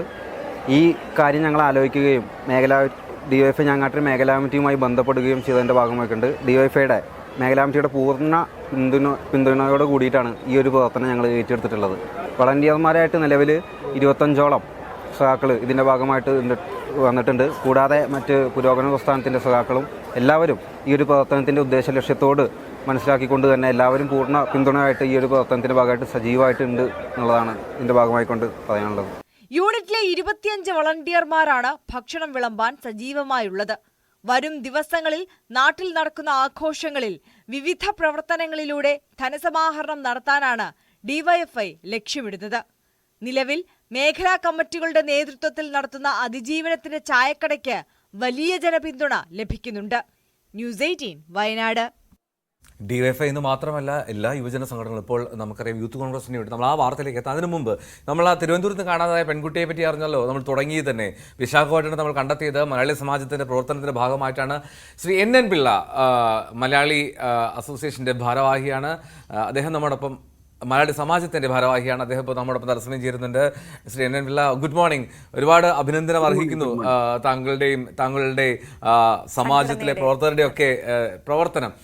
ഞാൻ ആദ്യം ചോദിക്കട്ടെ, ആ കുഞ്ഞിൻ്റെ ഇപ്പോഴത്തെ ഒരു അവസ്ഥ എന്താണ്? കുഞ്ഞിപ്പോൾ സന്തോഷവതിയാണോ? ഭക്ഷണം കഴിക്കുന്നുണ്ടോ? എങ്ങനെയാണ്? എവിടെയാണ് കുട്ടിയുള്ളത്? എൻ്റെ പേര് NM പിള്ള എന്നാണ്. ഞാൻ വിശാഖപട്ടണം കേരള കലാസമിതിയുടെ എക്സ് പ്രസിഡന്റ് ആയിരുന്നു. ഇപ്പോൾ എയിമ ആന്ധ്രയുടെ പ്രസിഡന്റാണ്. ആൾ ഇന്ത്യ മലയാളി അസോസിയേഷൻ എയിമയുടെ പ്രസിഡന്റാണ്. ഞങ്ങൾ ഇപ്പൊ ഇന്ന് ഞങ്ങൾ കുട്ടിയെ കണ്ടില്ല. ഇന്നലെ വൈകുന്നേരം വരെ ഞങ്ങൾ കുട്ടിയുടെ കൂടെ ഉണ്ടായിരുന്നു. പല സമയത്ത് ഞങ്ങൾ കയറി കണ്ടിരുന്നു. ഇപ്പോൾ കുട്ടി ആരോഗ്യവതിയാണ്, സന്തോഷവതിയാണ്, കുഴപ്പമില്ല. ഇവിടുത്തെ ചൈൽഡ് വെൽഫെയർ കമ്മിറ്റിയുടെ അണ്ടറിലാണ് ഇപ്പം കുട്ടിയുള്ളത്. ഒരു ഗേൾസിന് മാത്രമുള്ള ഒരു ഹോമാണ്. അവിടെയാണ് കുട്ടി സുരക്ഷിതയാണ്. ഇപ്പൊ ഇന്ന് നാട്ടിൽ നിന്നും പോലീസ് ടീം ഒരു 3 മണിക്ക് വരുമെന്നാണ് ഞങ്ങൾക്ക് അറിവ് കിട്ടിയിരിക്കുന്നത്. ഞങ്ങൾ അവരുമായിട്ട് കോണ്ടാക്ട് ചെയ്തുകൊണ്ടിരിക്കുക നിരന്തരം. അവർ വന്നു കഴിഞ്ഞാൽ എത്രയും പെട്ടെന്ന് അവരിലേക്ക് കുട്ടിയെ ഹാൻഡ് ഓവർ ചെയ്യുക എന്നുള്ളതാണ് ഞങ്ങളുടെ കടമ. ഇപ്പൊ കുട്ടിയുള്ളത് RPFന്റെ സംരക്ഷണയിലല്ലേ? അല്ല, ചൈൽഡ് വെൽഫെയർ, അതെ, നമ്മുടെ നാട്ടിലൊക്കെ ശിശുക്ഷേമ സമിതി എന്ന് പറയുന്ന അതിന്റെ ആ ഒരു ഇതിലാണ്. അപ്പൊ മോൾ ഇങ്ങോട്ട് വരണമെന്ന് തന്നെയാണോ പറയുന്നത്? നിങ്ങളോട് സംസാരിച്ചപ്പോ എന്താ മനസ്സിലായത്? അമ്മയ്ക്കും അച്ഛനും അടുത്തേക്ക് വരണമെന്നാണ്? കുട്ടിക്ക് ഞാൻ ഇന്നലെ ഞാനും എന്റെ വൈഫും കൂടെ കുറെ നേരം സംസാരിച്ചു കുട്ടിയോട്. അപ്പൊ കുട്ടി പറയുന്നത് അതിന് ആസാമിലേക്ക് പോകണമെന്നാണ് ഇപ്പോഴും പറയുന്നത്. അവിടെ ആരാ ഉള്ളത്? ആസാമിൽ അവരുടെ ബന്ധുക്കളുണ്ടോ? അവര് താത്താന്ന് പറയുന്നു. എന്റെ കണക്കൂട്ടിൽ അത് അപ്പൂപ്പനും അമ്മമ്മയും ആയിരിക്കണം എന്ന് എനിക്കൊരു തോന്നലുണ്ട്. അങ്ങനെ അവർക്ക് പഠിക്കണമെന്നും പറയുന്നുണ്ട്. കുട്ടിക്ക് പഠിക്കണം എന്ന് പറയുന്നുണ്ട്. ഓക്കെ. ഈ അവിടെ പോയി കേരളത്തിൽ പഠിക്കുന്നുണ്ടായിരുന്നു തോന്നുന്നു. പക്ഷെ ഒരുപക്ഷെ അവൾ വന്നിട്ട് അധികം നാളായില്ല. ഇതിന്റെ ഒരു അന്തരീക്ഷമായി ചേർന്ന് വരുന്നുണ്ടാവുള്ളൂ. വളരെ കുറച്ച് നാളെ ആയിട്ടുള്ള കേരളത്തിലേക്ക് വന്നിട്ട്. ഈ സംസാരിച്ചപ്പോ തോന്നിയിരുന്നു അങ്ങനെ ഈ കുട്ടിക്ക് ഇങ്ങനെ മർദ്ദനമേറ്റിരുന്നു, അല്ലെങ്കിൽ നിരന്തരം മർദ്ദനമേറ്റിട്ടുണ്ടോ? നമ്മുടെയൊക്കെ വീടുകളിൽ കുഞ്ഞുങ്ങൾ നമ്മൾ അടിക്കുമല്ലോ. അങ്ങനെയുള്ള ഒരു മർദ്ദനമല്ല അവിടെ നിന്നും എനിക്ക് മനസ്സിലായത്. ഒരു വീട്ടിൽ നിന്ന് ചേട്ടന് കൊച്ചുങ്ങൾ തമ്മിലുള്ള വഴക്കിന് പേരൻസ് കയറി ഇടപെടുന്നു. അതിൽ കൂടുതൽ അമ്മ ഇൻവോൾവ് ആവാറുണ്ട്. അമ്മ അടിക്കാറുണ്ട് ഈ കുട്ടിയെ. അല്ലാതെ മർദ്ദനോ അങ്ങനെ ഒരു ക്രൂര പീഡനമോ ഒന്നും അല്ല. അപ്പൊ നമുക്കൊരു കൗൺസിലിംഗ് കൊടുത്താൽ നല്ല കുട്ടിയാക്കി ഒരു കൗൺസിലിംഗിൽ കൊടുത്താൽ നല്ല കുട്ടി. ആ കുട്ടി നല്ല ബുദ്ധിമതിയാണ്, നല്ല സ്മാർട്ട് കുട്ടിയാണ്. അതിന് നല്ല അറിവുകളുണ്ട്. കുട്ടി ഇപ്പോൾ ചെന്നൈയിൽ വരുന്നു, ചെന്നൈയിൽ നിന്ന് അസാമിലേക്കുള്ള റൂട്ടിൽ പോകുന്നു. അപ്പൊ കുഞ്ഞിനെ അറിയാമായിരുന്നോ ഇങ്ങനെയൊക്കെ പോയാലാണ് അസാമിലേക്ക് എത്തുന്നത്? ഞാൻ ചോദിച്ചു അവള്, പക്ഷെ ഒന്നും തുറന്നു പറഞ്ഞില്ല. പക്ഷെ അവള് ബുദ്ധിമതിയാ. അല്ലെങ്കിൽ നമ്മുടെ ട്രിവാൻഡ്രത്ത് വന്ന് അവിടുന്ന് നമ്മുടെ തമിഴ്നാട്ടിലേക്ക് കയറി അവിടുന്ന് ഈ ട്രെയിനിൽ തന്നെ വരണമെങ്കിൽ കുറച്ചൊക്കെ അതാ ഞാൻ പറഞ്ഞ കുട്ടി ബുദ്ധിമതിയാണ്, അറിവുണ്ട്. ഈ ഭക്ഷണം കഴിച്ചില്ലായിരുന്നോ അപ്പൊ ഈ മണിക്കൂറുകളിലൊന്നും? കുട്ടിയുടെ കയ്യിലെങ്കും പൈസ ഇല്ല. പുറത്തെങ്ങാണ്ട് ഇറങ്ങി ഒരു പ്രാവശ്യം വെള്ളം കുടിച്ചു എന്നും പറയുന്നില്ലെന്നും പറയുന്നു. അത് തന്നെ 2 രീതിയിൽ ആ കുട്ടി പറയുന്നുണ്ട്. പക്ഷെ ഒന്നും കഴിച്ചിട്ടില്ലെന്നുള്ളതാണ്, ആഹാരം ഒന്നും കഴിച്ചിട്ടില്ലെന്നുള്ളതാണ് കുട്ടി ഞങ്ങളോട് പറഞ്ഞത്. അതെ, കുട്ടിയുടെ ആകെ 40 രൂപ എങ്ങാണ്ട് ഉണ്ടായിരുന്നുള്ളൂ എന്ന് തോന്നുന്നു. 100-ൽ താഴെ രൂപയാണ് ആകെ. 40 രൂപ ഉണ്ടായിരുന്നു, ചില്ലറ ഉണ്ടായിരുന്നു എന്നാണ് പറയുന്നത്. ഈ കണ്ടെത്തിയ സമയത്തുള്ള അവസ്ഥ ഒന്ന് പറയാമോ? ആ സമയത്ത് ഈ കുട്ടിയാണെന്ന് തിരിച്ചറിയുകയൊക്കെ ചെയ്തപ്പോൾ ഉള്ള ഒരു അവസ്ഥ ഒന്ന് പറയാമോ? അതെ, ഞങ്ങളെല്ലാം കൂടെ ഇങ്ങനെ ഒരു ഇൻഫർമേഷൻ കിട്ടിക്കഴിഞ്ഞപ്പോൾ ഞങ്ങൾ ഒരു 10 പേരാണ് ഒരു 3-4 ടീമായിട്ട് തിരിഞ്ഞ് ഞങ്ങൾക്ക് ഒരു അഡ്വാൻറ്റേജ് കിട്ടിയത് ഈ ഏത് ട്രെയിൻ വന്നാലും വിശാഖപട്ടണത്ത് ഒരു 20 മിനിറ്റ് സ്റ്റോപ്പ് ഉണ്ട്. കാരണം അതിന്റെ എഞ്ചിൻ ചേഞ്ച് ചെയ്തിട്ട് പോകണം. അപ്പൊ ഈ സമയം ഞങ്ങൾക്ക് കിട്ടി. എല്ലാ കോച്ചിലും ഞങ്ങൾ ഇങ്ങനെ തെരഞ്ഞുകൊണ്ടിരിക്കുമ്പോഴേ ഞങ്ങളുടെ ഒരു ടീമിന് ഏറ്റവും മുന്നിൽ നിന്നാണ് ഈ കുട്ടിയെ മേളത്തെ സീറ്റിൽ കിടന്ന ലഗേജ് വെക്കുന്നത്. അത് ഒരു സീറ്റ് ഉണ്ടല്ലോ മേളിൽ, അതിൽ കമന്ന് കിടന്ന രീതിയിലാണ് ഞങ്ങൾക്ക് കിട്ടിയത്, കണ്ടത്. അപ്പൊ ആ ഡ്രസ്സിന്റെ മറ്റേ ഫോട്ടോ ഞങ്ങളുടെ കയ്യിൽ ഉണ്ടായിരുന്നുകൊണ്ട് ആ ഡ്രസ്സിന്റെ കോഡ് കണ്ടാണ് ഞങ്ങൾ ആ കുട്ടി തന്നെയാണ് തീരുമാനിക്കുന്നത് അവളെ വിളിച്ചുണർത്തി ഞങ്ങൾ അവിടെ നിന്നുള്ള ആൾക്കാരോട് ചോദിച്ചവൻ പറഞ്ഞ് ഞങ്ങളുടെ കുട്ടിയല്ലെന്ന് പറഞ്ഞു. പക്ഷെ അപ്പുറത്തിരുന്ന ഒരു ടീം അവർ പറഞ്ഞ് ഇത് ഞങ്ങളുടെ കുട്ടിയാണ്. അപ്പൊ ഞങ്ങൾ CRPF പറഞ്ഞ് അവരെ ഇത് ചെയ്ത് കുറച്ച് ഉറച്ച് സംസാരിച്ചപ്പോ അവര് പറഞ്ഞല്ല ഞങ്ങളുടെ അവർ പിന്മാറിയാണ്. അങ്ങനെയാണ് ഞങ്ങൾ കുട്ടിയെ താഴെ ഇറക്കി CRPF കൈമാറുന്നത്. അപ്പൊ അങ്ങനെ ഒരു ശ്രമം കൂടെ അവിടെ ഉണ്ടായിരുന്നു, ആരുടെ അല്ലെങ്കിൽ ഞങ്ങളുടെ ആക്കാനുള്ളതല്ലേ? നമുക്ക് തന്നെ ആ കുട്ടിയെ എന്നാ അവിടെ കിട്ടിയില്ലായിരുന്നെങ്കിൽ പിന്നെ എന്ത് സംഭവിക്കും നമുക്ക് അറിയാനൊക്കത്തില്ല. പിന്നെ രാത്രിയാവുകയാണ്, ഒറീസ സ്റ്റേറ്റിലേക്ക് മാറുകയാണ് പിന്നെ ട്രെയിന്. അപ്പം അന്ന് കിട്ടിയത് ആ കുട്ടിയുടെയും നമ്മുടെ മലയാളികളുടെയും ഭാഗ്യം തന്നെയാണ്. തീർച്ചയായിട്ടും ഞങ്ങളുടെ കൂടി ഭാഗ്യമാണ്. നിങ്ങൾ അവിടെ എത്തി കൃത്യസമയത്ത് തന്നെ കുട്ടിയെ നിങ്ങൾക്ക് കണ്ടെത്താൻ കഴിഞ്ഞതിൽ ഞങ്ങൾ എല്ലാവരും നന്ദി പറയുകയാണ്, മലയാളികൾ ഒന്നടങ്കം. ഉറപ്പായും. ഒപ്പം തന്നെ നിങ്ങളുടെ സംഘടനയുടെ ഒരു പ്രവർത്തനമൊക്കെ എങ്ങനെയാണ്? എയിമ എങ്ങനെയാണ്? ആന്ധ്രയിലൊക്കെ വളരെ സജീവമായി എല്ലായിടത്തും ഉണ്ട്. ഇതുപോലെ 2 രീതിയിൽ ഞാൻ ആദ്യം പറയട്ടെ, കേരള കലാസമിതി വിശാഖപട്ടണം ഒരു 50 വർഷം പഴക്കമുള്ള ഒരു സംഘടനയാണ്. അതുപോലെ തന്നെ എയിമ ആൾ ഇന്ത്യ മലയാളി അസോസിയേഷൻ, ഞാൻ ഈ 2 സംഘടനയിലും അംഗമാണ്. ഞാൻ ഈ കേരള കലാസമിതിയുടെ 6 വർഷം പ്രസിഡന്റായിട്ടിരുന്ന ആളാണ്. ഇപ്പം എയിമയുടെ ആന്ധ്രയുടെ പ്രസിഡന്റാണ്. അപ്പൊ ഇങ്ങനെയൊക്കെയുള്ള ചാരിറ്റി പ്രവർത്തനങ്ങൾ, ഇങ്ങനെയൊക്കെയുള്ള ഞങ്ങൾക്ക് പൊതുപ്രവർത്തനം ഞങ്ങളൊക്കെ തുടങ്ങിയിട്ട് വർഷങ്ങളായി. അപ്പൊ ഇങ്ങനെയൊക്കെയുള്ള പല കാര്യങ്ങളും നല്ല കാര്യങ്ങളും ഞങ്ങൾ മലയാളികൾക്ക് വേണ്ടിയും ഇവിടുത്തെ ലോക്കൽസിന് വേണ്ടിയും ചെയ്യാറുണ്ട്. ഞങ്ങൾക്കതൊരു ഞങ്ങളുടെ ഉത്തരവാദിത്തമായിട്ട് ഞങ്ങൾ ഏറ്റെടുക്കാറുണ്ട്. തീർച്ചയായിട്ടും. അപ്പൊ ഇനിയും ആ പ്രവർത്തനങ്ങളുമായി മുന്നോട്ട് പോകും. എല്ലാവിധ ആശംസകളും നേരുകയാണ്. ഒപ്പം ഒരിക്കൽ കൂടി നന്ദി പറയുകയാണ് ഞങ്ങൾ. Thank you so much. നന്ദിയല്ല, ഇത് ഞങ്ങളുടെ കർത്തവ്യമാണ്, ഞങ്ങളുടെ ഡ്യൂട്ടിയാണെന്നുള്ള ഒരു വിശ്വാസമാണ്. ഒരു കാര്യം കൂടി ചോദിച്ചോട്ടെ, താങ്കളുടെ പ്രൊഫഷൻ എന്താണ്? ഞാൻ actually by profession I am engineer. ഒരു കമ്പനിയുടെ, ഒരു ഡൽഹി ബേസ്ഡ് കമ്പനിയുടെ ജനറൽ മാനേജറാണ് ഞാൻ ഇവിടെ വിശാഖപട്ടണത്ത്. 35 വർഷമായിട്ട് വിശാഖപട്ടണത്ത് ഞാൻ താമസിക്കുന്നു. വിശാഖപട്ടണം മലയാളിയാണ് അപ്പോൾ? അയ്യാ, okay. Thank you so much sir. എന്തായാലും ഇത്രയും നേരം നമ്മൾ സംസാരിച്ചതിന് ഒരുപാട് സന്തോഷം. നമ്മൾ ഒരുപാട് തവണ താങ്കളുമായി സംസാരിക്കുന്നത് കരുതിയതാണ് അല്ലേ? തീർച്ചയായിട്ടും നല്ലൊരു ദിവസം ആശംസിക്കുക കൂടിയാണ്. ഞങ്ങൾക്കൊപ്പം രാവിലെ ചേർന്നതിന് നന്ദി. അതെ, ഉറപ്പായിട്ടും. അപ്പൊ നമ്മൾ വിശാഖപട്ടണത്ത് നിന്നും ശ്രീ NN പിള്ളയാണ് ചേർന്നത്. അവരാണ് അതിന് നേതൃത്വം നൽകിയത് ആ കുട്ടിയെ കണ്ടെത്താൻ. അപ്പൊ നമ്മൾ ഇനി ഒരു ഇടവേളയിലേക്ക് പോകാം. തീർച്ചയായിട്ടും. ഓക്കെ, ഒരു ചെറിയ ഇടവേളയിലേക്ക് പോകുന്നു. അതിനുശേഷം വളരെ പെട്ടെന്ന് നമുക്ക് മടങ്ങിയെത്താം മറ്റു വാർത്തകളിലേക്ക്.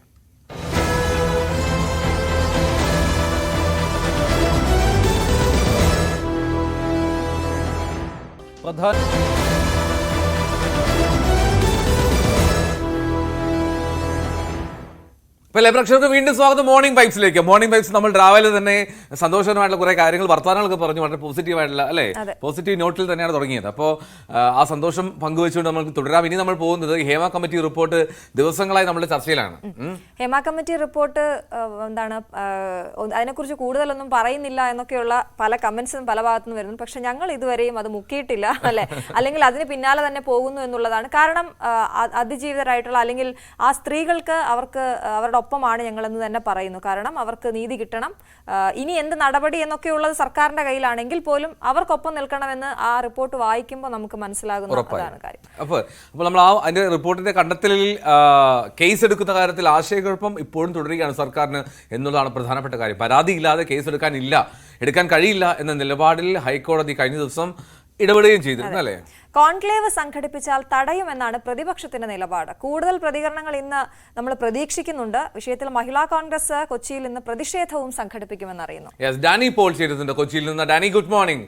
ഈ കോടതിയുടെ ഇന്നലത്തെ ഇടപെടൽ അത് വളരെ നിർണായകമായിരുന്നു. സർക്കാരിന് ഇനി ചില നീക്കങ്ങൾ നടത്തിയേ പറ്റൂ. അവിടെ സർക്കാർ പ്രതിരോധത്തിലാണെന്നോ അല്ലെങ്കിൽ സർക്കാരിന്റെ ഉത്തരം മുട്ടിയെന്നൊക്കെ പറയുന്നതോട് അതല്ല, അതിനും അപ്പുറത്തേക്ക് ഈ ഹേമ കമ്മിറ്റി റിപ്പോർട്ടിൽ അനന്ത സാധ്യതകൾ എന്ത്, ഇനി എന്ത് എന്നുള്ളതാണ് ഏറ്റവും പ്രധാനപ്പെട്ട കാര്യം. ഒരുപാട് സംശയങ്ങൾ സാധാരണക്കാരായിട്ടുള്ള സിനിമാ പ്രേമികൾക്കുണ്ട്. അപ്പോൾ അതിനൊരു ഉത്തരത്തിലേക്ക് എത്തുമെന്ന് പ്രതീക്ഷിക്കാം. അപ്പോൾ ഇന്നെന്താണ് കൊച്ചിയിൽ എന്താണ് പ്രതിഷേധം, ഇന്ന് എന്തൊക്കെയാണ് പരിപാടികൾ?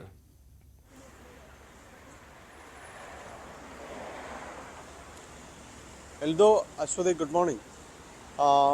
ഹേമ കമ്മിറ്റി വിഷയത്തിൽ കഴിഞ്ഞ കുറേ ദിവസങ്ങളായുള്ള നമ്മൾ പ്രതീക്ഷിക്കുന്ന പ്രതികരണം അമ്മയുടെ ഭാഗത്തുനിന്ന് അല്ലെങ്കിൽ സിനിമാ സംഘടനകളുടെ ഭാഗത്തുനിന്ന് ഒരു ഔദ്യോഗികമായി ഇത് സംബന്ധിച്ചൊരു പ്രതികരണം ഉണ്ടാകുമെന്നതാണ്.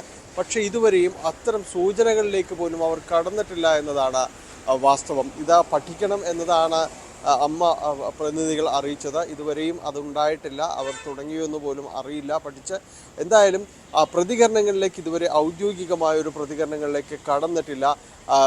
അമ്മയുടെ ഭാരവാഹിത്വത്തിൽ നിന്ന് അല്ലെങ്കിൽ ഒരു വലിയ സിനിമാ ലോകത്ത് നിന്ന് അങ്ങനെ ഒരു വലിയ പ്രതികരണം ഇതിൽ ഉണ്ടാകുന്നില്ല എന്നതാണ് വളരെ നിഗൂഢമായ ഒരു കാര്യം.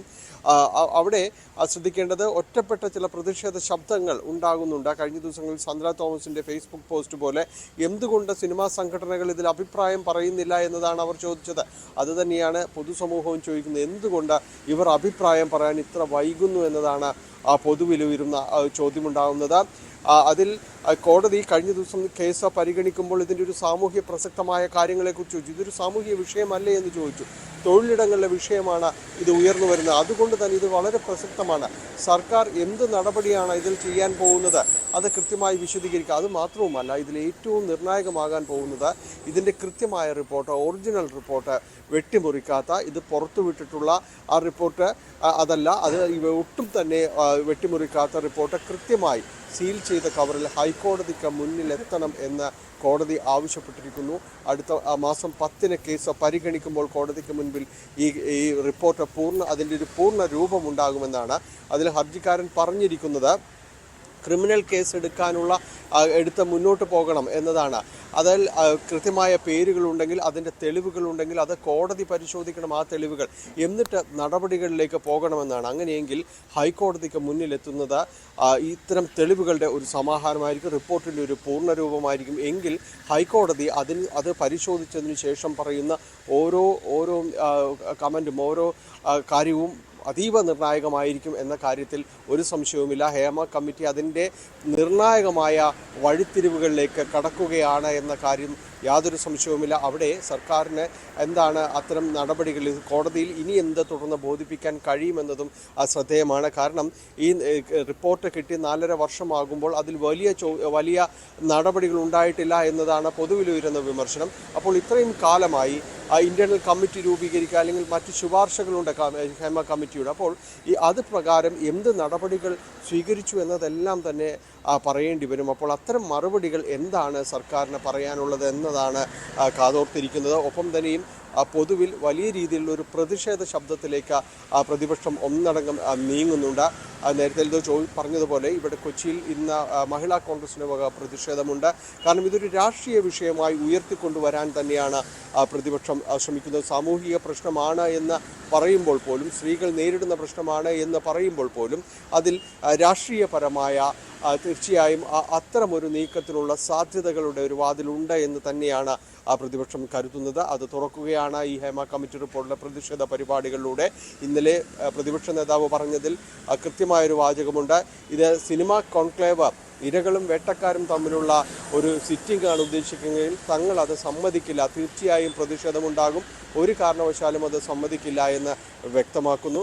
കഴിഞ്ഞ ദിവസങ്ങളിൽ സിനിമാ ലോകത്തു നിന്നും ചില പ്രതികരണങ്ങൾ ഇതുമായി ബന്ധപ്പെട്ട് തന്നെ ഉയർന്നിരുന്നു. എന്തായാലും വലിയ രീതിയിലുള്ള വനിതാ സംഘടനകൾ, മഹിളാ കോൺഗ്രസ് അടക്കമുള്ള വനിതാ സംഘടനകൾ കൂടുതലായി പ്രതിഷേധവുമായി എത്താനുള്ള സാധ്യത നമ്മൾ ഇനിയും തള്ളിക്കളയുന്നില്ല. കാരണം ഇത് വനിതകളുടെ പ്രശ്നമാണ്. അതാണ് ഏറ്റവും പ്രധാനപ്പെട്ട കാര്യം. ഹേമ കമ്മിറ്റി റിപ്പോർട്ടിൽ പറയുന്നത് അധികവും അല്ലെങ്കിൽ ഈ പീഡനം ലൈംഗികമായി ഉപയോഗിച്ച് ചൂഷണം ചെയ്തു എന്നുള്ള ഏറ്റവും ഗുരുതരമായ ആരോപണങ്ങളാണ്. അതുകൊണ്ട് തന്നെ ഇപ്പോൾ പ്രതിഷേധക്കാർ ആവശ്യപ്പെടുന്നത് അതിലൊരു നടപടി എന്നതാണോ? സർക്കാർ മുന്നോട്ട് പോകണം നടപടികളുമായി, ഈ പഴയ കേസുകളിൽ അന്വേഷണം വേണം, അങ്ങനെയൊക്കെയാണോ അവരുടെ ആവശ്യം? എന്താണ്?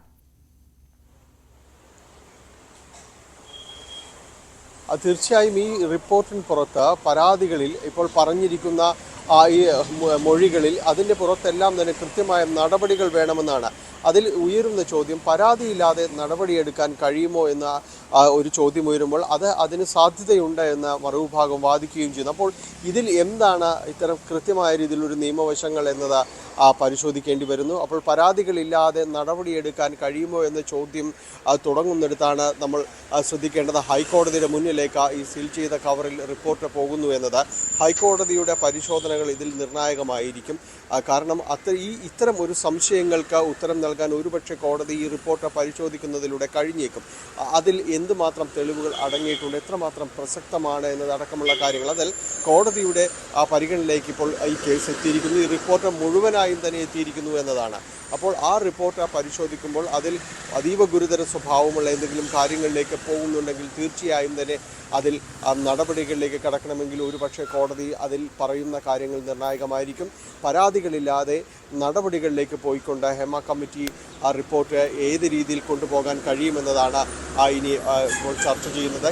ഇതിൽ മറ്റൊരു കമ്മിറ്റി റിപ്പോർട്ട് മാത്രമാണ്, അതിൽ മറ്റൊരു നിയമപരമായ മറ്റു നിർദ്ദേശങ്ങളില്ല, അതിന് പ്രകാരം നടപടികൾ എടുക്കാൻ സാധിക്കില്ല എന്നടക്കം വാദിക്കുമ്പോൾ അതിനുമപ്പുറം കോടതിക്ക് ഇതിൽ ഇടപെടുന്നത് ഓരോ നീക്കവും നിർണായകം തന്നെയാണ്. ഒരു ഭാഗത്ത് സമരം തുടരുന്നു, മറുഭാഗത്ത് ഹൈക്കോടതി ഈ റിപ്പോർട്ട് പരിശോധിക്കുന്നു എന്നതാണ് ഇതിൽ നിർണായകം. ശരി, ഇപ്പോഴാണ് കൊച്ചിയിൽ നിന്ന് വിവരങ്ങൾ നൽകിയത്. ഡാനി, ഒരു നല്ല ദിവസം ആശംസിക്കുകയാണ്. Thank you Dani.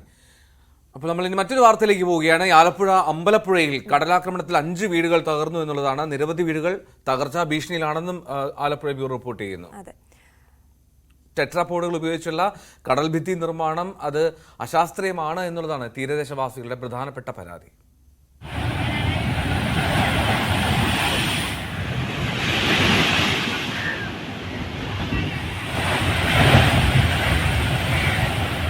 മഴ കനത്തില്ലെങ്കിലും ഒരാഴ്ചയായി തുടരുന്ന കടൽക്ഷോഭം ആലപ്പുഴയിൽ നിരവധി വീടുകൾ കവർന്നു.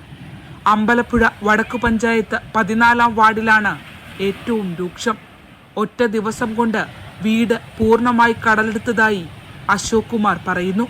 2 പിഞ്ചു കുഞ്ഞുങ്ങൾ ഉൾപ്പെടെയുള്ള കുടുംബം തൊട്ടടുത്ത അങ്കണവാടിയിലാണ് താമസം. പേടിച്ചവിടെ കിടക്കുന്ന കുഞ്ഞിനെ കൊണ്ട് ഭയങ്കര ബുദ്ധിമുട്ടാ. ബാത്റൂമിലൊക്കെ പോകാനാണെങ്കിലും ഭയങ്കര ബുദ്ധിമുട്ടാണ്. വീട് മൊത്തം പോയോ? വീട് മൊത്തം പോയി, ബാത്റൂമിൽ ഫുള്ളും പോയി. ഇതുപോലെ തന്നെ വേറൊരു കുഞ്ഞും കൂടെ ഉണ്ട്, സ്കൂളിൽ പോയേക്കുക. അവരെയും കൊണ്ട് ഞങ്ങൾ എങ്ങനെ ഇതിനകത്ത് ഉറപ്പിച്ച് കിടക്കും. പലരും പകൽ മുഴുവൻ കടൽ പകുതി വിഴുങ്ങിയ വീട്ടിൽ ചെലവഴിക്കും. രാത്രിയോടെ ക്യാമ്പുകളിലേക്ക് മടങ്ങും. കടലിനോട് മല്ലടിച്ച് പരാജിതരായി ഒടുവിൽ പുനരധിവാസം തേടുകയാണ്. നമുക്ക് ഇനിയെങ്കിലും ഒരു പുനരധിവാസം ഉണ്ടാവണം. നമുക്കതാണ് അത്യാവശ്യം എന്ന് പറയുന്നത്. ബാക്കിയുള്ള വീടുകളിലേക്ക് ഒരു അവസ്ഥ. അപ്പോൾ ഇത് ഈ നിൽക്കുന്ന ഇത്രയും വീടുകൾ പോയി കഴിഞ്ഞാൽ ബാക്കിയുള്ള വീടുകൾക്ക് ഇത് സംഭവിക്കാതിരിക്കാൻ പറയാൻ പറ്റത്തില്ല. കടലിന്റെ കാര്യമാണ്.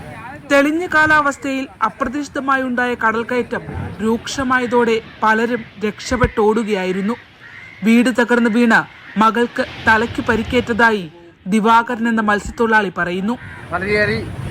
മൊത്തം കയറി പേരക്കകത്ത് കയറി കാന കൊതിക്കുന്നപ്പോൾ മാക്ക് തല തുറന്നു. ഞാൻ നേരത്തെ പറഞ്ഞില്ലേ 9 സ്വിച്ച് ഉണ്ട് ആശുപത്രി, മണ്ടാന ആശുപത്രി. വീടിടിഞ്ഞു വീണതാണോ?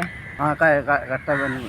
പാറക്കല്ലുകൾ അടിഭാഗത്തായി വിതറി ടെട്രോപോഡുകൾ ലോക്ക് ചെയ്താണ് കടൽഭിത്തി നിർമ്മാണം നടക്കേണ്ടത്. പക്ഷേ പാറകളില്ലാതെ പലയിടത്തും ടെട്രോപോഡുകൾ മാത്രമാണ് നിരത്തിയിട്ടുള്ളത്. അതുകൊണ്ട് തന്നെ തീരശോഷണം പാരമ്യത്തിലാണ്. അതിവേഗത്തിലാണ് കടൽ കര കവരുന്നത്. ഇതിനെതിരെ തീരദേശവാസികളുടെ പ്രതിഷേധം വ്യാപകമാവുകയാണ്.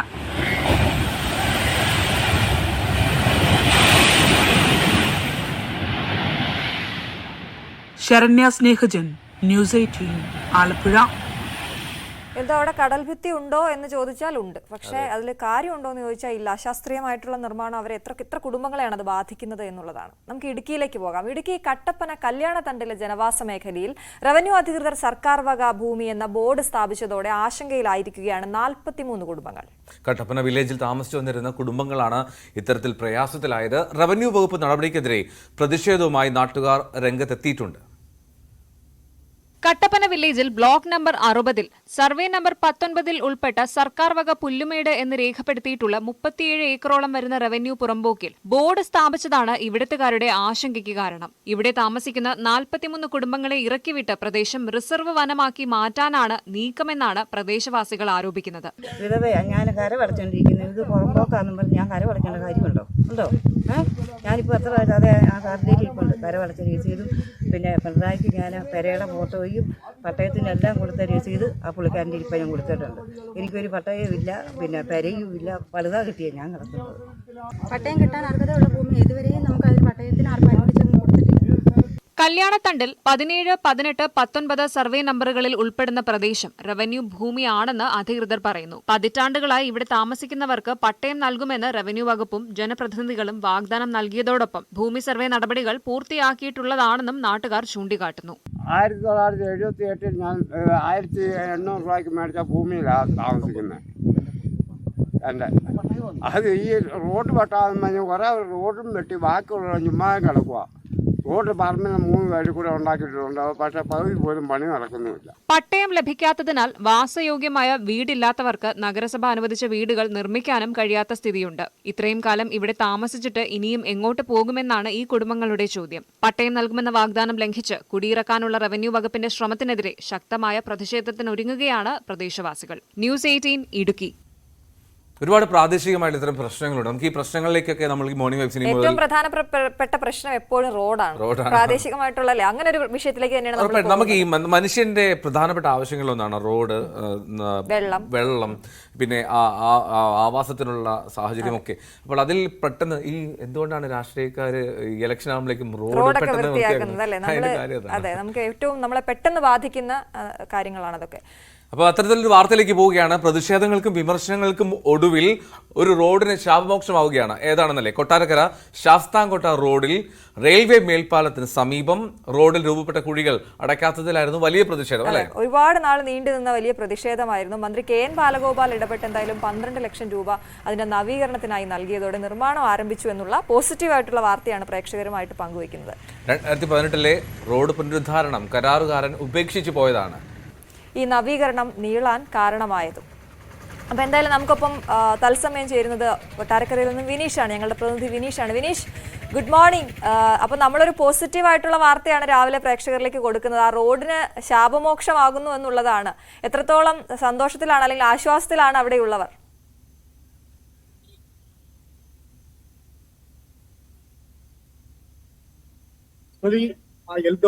Very good morning. നമ്മളുള്ളത് കൊട്ടാരക്കരയിലാണ്. കൊട്ടാരക്കര ശാസ്താംകോട്ട റോഡുമായി ബന്ധപ്പെട്ടുള്ള ചില പ്രതിഷേധങ്ങൾക്കും വിമർശനങ്ങൾക്കും വിരാമമായിക്കൊണ്ടാണ് ഇവിടെ ഒരു റോഡിന്റെ നവീകരണ പ്രവർത്തനങ്ങൾ ആരംഭിച്ചിരിക്കുന്നത്. കൊട്ടാരക്കര ചന്തമുക്കിലെ, അതായത് റെയിൽവേ ഓവർ ബ്രിഡ്ജിന് സമീപത്തു കൂടിയുള്ള റോഡിന്റെ വലിയ രീതിയിലുള്ള ഗർത്തങ്ങൾ രൂപപ്പെട്ട ഒരു സാഹചര്യം ഉണ്ടായിരുന്നു. വലിയ കുഴിയിൽ വീണ് നിരവധി വാഹനങ്ങൾ അപകടത്തിൽപ്പെടുന്ന ഒരു സാഹചര്യം ഉണ്ടായിരുന്നു. വിവിധ രാഷ്ട്രീയ സംഘടനകൾ ഉൾപ്പെടെ വലിയ രീതിയിലുള്ള പ്രതിഷേധങ്ങൾക്കും ഇടയാക്കിയ ഒരു സാഹചര്യം ഉണ്ടായിരുന്നു. നമുക്ക് എടുത്തു പറയാനുള്ളത്, ഏകദേശം ഒരു കഴിഞ്ഞ ആഴ്ച ഒരു വനിത പ്ലക്കാർഡ് ഉയർത്തി മന്ത്രിക്ക് നേരെ വലിയ രീതിയിലുള്ള പ്രതിഷേധവും വിമർശനവും ഉയർത്തിയ ഒരു സാഹചര്യം ഉണ്ടായിരുന്നു. അങ്ങനെയാണ് ധനമന്ത്രി KN ബാലഗോപാൽ ഇടപെടുകയും 12 ലക്ഷം രൂപ അടിയന്തരമായി ഈ റോഡിന്റെ നവീകരണത്തിനായി തരികയും ചെയ്തിരുന്നു. അങ്ങനെ ഈ 12 ലക്ഷം രൂപ ഉപയോഗിച്ചുള്ള ഒരു റോഡിന്റെ നവീകരണമാണ് നമുക്ക് കാണാൻ കഴിയുന്നത്. ആധുനികമായ രീതിയിൽ, അതായത് ഈ ടൈലുകൾ പാകുകയും അതുപോലെ തന്നെ സൈഡ് കോൺക്രീറ്റ് ചെയ്തും ഒക്കെയാണ് അതിന്റെ നവീകരണ പ്രവർത്തനങ്ങൾ നടക്കുന്നത്. ഇതുമായി ബന്ധപ്പെട്ട് വാർഡ് കൗൺസിലർ നമ്മളോടൊപ്പം ചേരുകയാണ്. അതുപോലെ തന്നെ പൊതുപ്രവർത്തകരെല്ലാം തന്നെ ഇവിടെയുണ്ട്. നമുക്ക് അതിന്റെ വിവരങ്ങൾ ചോദിച്ചറിയാം. വാർഡ് കൗൺസിലർ നമ്മളോടൊപ്പം ചേരുകയാണ്. ശരിക്കും കൊട്ടാരക്കരയ്ക്ക് തന്നെ അഭിമാനകരമായ ഒരു നിമിഷത്തിലേക്ക് എത്തിയിരിക്കുകയാണ്. നമുക്ക് ഈ റോഡ് വർഷങ്ങളായിട്ടുള്ള ഒരു ആവശ്യമായിരുന്നല്ലോ, റോഡിന് നവീകരണം. മന്ത്രിയുടെ വലിയൊരു ഇടപെടലുണ്ടായി റോഡിന് നവീകരണം. ഇതിനെയാണ് വാർഡിൽ വാർഡിലെയാണ്. ഇത് 29 രണ്ടാം വാർഡ് കൂടെ ചേർന്ന വാർഡാണ് ഇത്. നവീകരണവുമായി ബന്ധപ്പെട്ടുകൊണ്ട് 4 വട്ടം കണ്ടിട്ടുള്ള അഗാധമായിട്ടുള്ള കുഴികളും കാര്യങ്ങളൊക്കെ ആയിരുന്നു. വലിയ രീതിയിലുള്ള അപകടങ്ങളും കാര്യങ്ങളും ഉപയോഗിക്കേണ്ട ഒരിതാണ്. 4 വട്ടം കണ്ടിട്ടുണ്ടായിരുന്നു. ടെൻഡറിന്റെ അടിസ്ഥാനത്തിൽ ആരും എടുക്കാൻ ഇല്ലാത്തൊരു സാഹചര്യം ഉണ്ടായിരുന്നു. അതിന്റെ അടിസ്ഥാനത്തിൽ ഈ കഴിഞ്ഞ ചിങ്ങം 1-ന്റെ 2 ദിവസം മുമ്പ് ഒരു ടെൻഡർ ഇട്ടിട്ടുണ്ടായിരുന്നു. അതിന്റെ അടിസ്ഥാനത്തിൽ റോബിൻ എന്ന് പറഞ്ഞൊരു കോൺട്രാക്ടറാണ് ഇത് എടുത്തിട്ടുള്ളത്. ഇന്റർലോക്ക് ഭാവി കുറച്ച് സൈഡുകളിൽ ഇന്റർലോക്കും ബാക്കിയുള്ള സൈഡുകളിൽ കുടിയടച്ചുള്ള പ്രവർത്തനമാണ് ചെയ്യാൻ വേണ്ടി തീരുമാനിച്ചിട്ടുള്ളത്. ശരിക്കും ഇപ്പോൾ ഗതാഗതം നിലച്ചൊരു സാഹചര്യമാണ്. നമ്മൾ വേറൊരു രീതിയാണല്ലോ വണ്ടികളെല്ലാം വിടുന്നത്. അപ്പൊ അത് എന്നത്തേക്ക് ഇത് പഴയ രീതിയിൽ സുഗമമായ രീതിയിൽ വാഹനങ്ങൾ പോകുന്ന സാഹചര്യം? നിർമ്മാണം ഇപ്പോൾ പുതിയ നിർമ്മാണം അടുത്ത വരെയാണ് പറഞ്ഞിരിക്കുന്നത്. അത്രയും നീണ്ടു പോകുന്നില്ല. കാലാവസ്ഥ എല്ലാം ഉണ്ടായി കഴിഞ്ഞാൽ ഇതുകൊണ്ടാണ് ആ ഒരു രീതിയിലേക്ക് ആരംഭം വരുന്നത്. അപ്പൊ അതിനുശേഷം സുഗമമായിട്ട് തന്നെ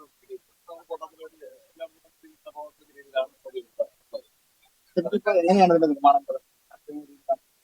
തീർച്ചയായിട്ടും നമുക്ക് കാണുന്നത് ആധുനിക തരത്തിലേക്കുള്ള എല്ലാം നല്ല രീതിയിലേക്ക് വളർത്തുന്നതാണ് തന്നെ കാണുന്നത്. കല്ലിന്റെ ക്വാളിറ്റി ആയാലും അതിന്റെ പണിയുടെ ആ ഒരു ആയാലും എല്ലാവർക്കും കാണാൻ കഴിയുന്ന രീതിയിലാണ് ആ ഭാഗം നമ്മൾ പരിശോധിക്കുക. എന്തെങ്കിലും ഉണ്ടെങ്കിൽ അവിടെ നശിപ്പിച്ചിട്ട് നല്ലൊരു അപകടം ആദ്യം ഇതിന്റെ നിർമ്മാണം തുടങ്ങിയെങ്കിൽ പിന്നെ കരാറുകാർ നികത്തുന്ന ഒരു സാഹചര്യം ഉണ്ടായിട്ടുണ്ട്. അതുകൊണ്ടാണ് അതെ അതെ ഇത്രത്തോളം അതെ അതെ അതെന്ന് പറഞ്ഞു കഴിഞ്ഞാല് യഥാർത്ഥത്തിൽ ഒരു കോൺട്രാക്ടർ വർക്ക് എടുത്തിട്ടുണ്ടായിരുന്നു.